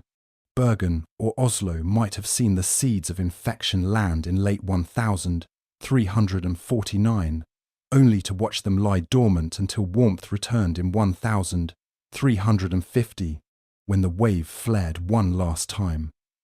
The crest of mortality was thus staggered across Europe. In Italy and southern France, the height of devastation had already passed by 1348, leaving behind skeletal populations, abandoned vineyards, and overgrown fields. In England and the Low Countries, 1349 was the peak year, with London, Bruges, and Ghent emptied by successive waves. In the far north and pockets of Eastern Europe, 1350 was the moment of reckoning, the year when the pestilence that neighbours had already endured finally broke upon them. To contemporaries, it may have seemed as though the plague was infinite, rolling, year after year, into new territories. Only in retrospect do we see the staggered peak, the single wave rising and then slowly dissipating. Signs of recession appeared first in cities that had already burned hottest. Florence, where Boccaccio watched the world collapse in 1348, was by 1350 returning to a semblance of civic order. Burial pits stood open but unused. Trade, tentative and halting, began to stir again. Paris, whose tax registers fell silent in 1349, showed cautious signs of administration resuming by the next year. In England, after the horrors of 1349, the following summer brought fewer new graves, fewer abandoned manors, a fragile sense that the terror had passed. Survivors may not have known the word immunity, but they recognized in their bones that the pestilence no longer leapt as quickly, no longer felled whole households overnight. The fire had burned low. Still, its echoes remained. Smaller flare-ups continued for years, feeding on the pockets of susceptibles the great wave had missed. A traveller might carry it to a village spared the first round, sparking a local blaze even as the continent at large was cooling. Chroniclers record such aftershocks in the early 1350s isolated epidemics that seemed more cruel because they arrived when neighbours were already recovering. In some ways, these flickers were a reminder that plague was not a single catastrophe, but a disease that would recur, in cycles, for centuries. The pandemic wave of 1347, 1350 was only the first chapter. The recession was not a triumph, but a vacuum. Fields lay fallow for want of labourers. Roads were quieter. Markets smaller. Monasteries half empty. Whole villages had vanished, their names preserved only in records that now served as tombstones. Survivors lived in a continent reshaped not by victory over the disease, but by the blunt arithmetic of survival. The plague receded because it had exhausted its hosts, not because it had been banished. To modern eyes, the curve of the pandemic is familiar: a sharp rise, a plateau, and then a decline as the pathogen runs out of susceptibles. To 14th century eyes, the curve was experienced as years of dread, sudden silences, strange reprieves, and then a sense never quite secure that the worst had passed. By 1350, Europe stood at the crest, looking out over a changed world, its populations halved in places, its memories scarred. The wave had ebbed, but everyone knew the sea of pestilence was still out there, capable of returning, as indeed it would. What bent the curve was not prayer or policy, but the mechanics of biology and the brutal mathematics of who was left alive. When the great wave of 1350 finally ebbed, Europe did not step out into sunshine. It stumbled into an altered world, dazed survivors surrounded by empty houses, fallow fields, and silence where whole neighbourhoods had been. The Black Death had not ended so much as shifted into a new rhythm. What historians call the second pandemic had begun, a long era, stretching until the early 18th century, in which plague returned again and again, sometimes with terrifying force, sometimes in smaller pulses, but always with the memory of the first cataclysm hanging over it. The aftermath was paradoxical. Whole regions lay shattered. Yet within a generation, new opportunities and new forms of society emerged from the ruins. Labour shortages were the most immediate legacy. With so many dead, fields could not be worked. Harvests went uncollected.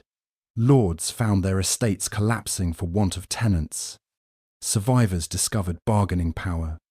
Wages rose where once they had been fixed. Peasants walked away from manorial obligations. Artisans demanded better conditions. Attempts to clamp down, such as England's Statute of Labourers in 1351, fixing wages at pre-plague levels, only revealed how thoroughly the balance had shifted. Serfdom began its slow retreat. Not everywhere, and not instantly, but the structure of medieval labour relations cracked under the strain of mortality. Land use changed with the new demographics. Marginal fields, cleared in the hungry years of population growth before the plague, were abandoned and rewilded. Sheep grazed where crops once grew, feeding a wool trade that enriched some regions even as it depopulated villages. Lords consolidated holdings, creating larger, more efficient estates. In some places, whole settlements vanished from the map, leaving behind only earthworks and the outlines of deserted streets. The Black Death was not only a demographic catastrophe, but a reshaper of landscapes, setting in motion ecological and economic shifts that would echo for centuries. Social relations bore new tensions.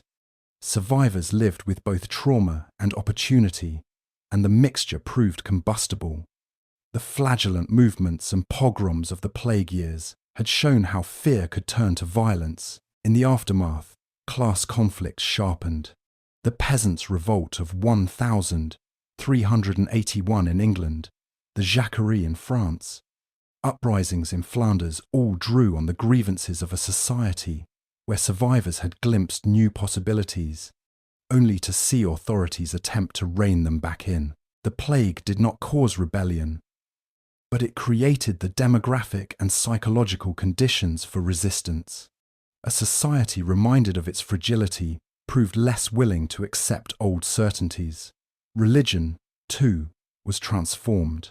Faith had not vanished, but it had been tested. Priests had died in disproportionate numbers, leaving gaps in spiritual leadership. Survivors wondered why God had spared some and taken others. Piety took new forms. Endowments for chantries, emphasis on the Virgin and saints as intercessors, more personal devotion. At the same time, criticism of clerical corruption deepened, feeding movements that would culminate in the Reformation centuries later. The Black Death had cracked not only economies, but also the aura of institutions once thought eternal. The recurrence of plague reinforced these shifts. After 1350, Europe saw waves in the 1360s, 370s, and regularly thereafter. Some were nearly as destructive as the first, others more localized, but all ensured that plague became a structural feature of late medieval and early modern life. Venice established permanent health boards. Milan sealed whole neighborhoods at signs of outbreak. Marseille enforced quarantines of 40 days, giving us the very term. Over time, these policies became more systematic, creating the beginnings of public health as an institution. Each recurrence taught communities that plague was not a one-time judgment, but a recurring risk that demanded preparation and governance. The second pandemic endured for centuries. It flared in London in 1665, in Marseille in 1720, in countless lesser outbreaks in between. It never struck quite like the 4 years of the Black Death's first onslaught, but it shaped lives and choices across generations. Whole cultures grew up in its shadow, accustomed to the reality that death could arrive with little warning, that society could be emptied again. Plague became both a medical and cultural presence, shaping art, literature, law, and even architecture, as cities built pest houses, widened streets, and created spaces to separate the sick from the well. Looking back from today, the story of those first 4 years teaches lessons that remain startlingly relevant. Disease moves not at the pace of armies, but along the paths of connection. Ships, markets, pilgrim roads, fairs, networks, not marches, explain how a pathogen can leapfrog from port to port, town to town, continent to continent. Seasonality matters, as do reservoirs of susceptibility, immunity, and the ways human behavior either accelerates or blunts spread. Panic breeds scapegoating as readily as it breeds policy. Fear may deepen social fractures or force innovation, and numbers, however grim, only partly capture what an epidemic does, for behind every percentage lies a reordering of relationships, economies, and beliefs. The Black Death did not end in 1350. It settled in, becoming a constant companion until the 18th century, shaping Europe's passage from medieval to modern. Its first great wave was the shock, but its legacy was the long, grinding presence that followed. Out of loss came change, painful, uneven, often violent, but transformative. The aftershocks of those 4 years reshaped labour, land, faith, and state, carving a new Europe from the wreck of the old.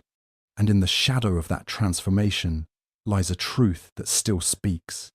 Pandemics end not when the last victim dies, but when societies learn how to live with what the pathogen has made of their world.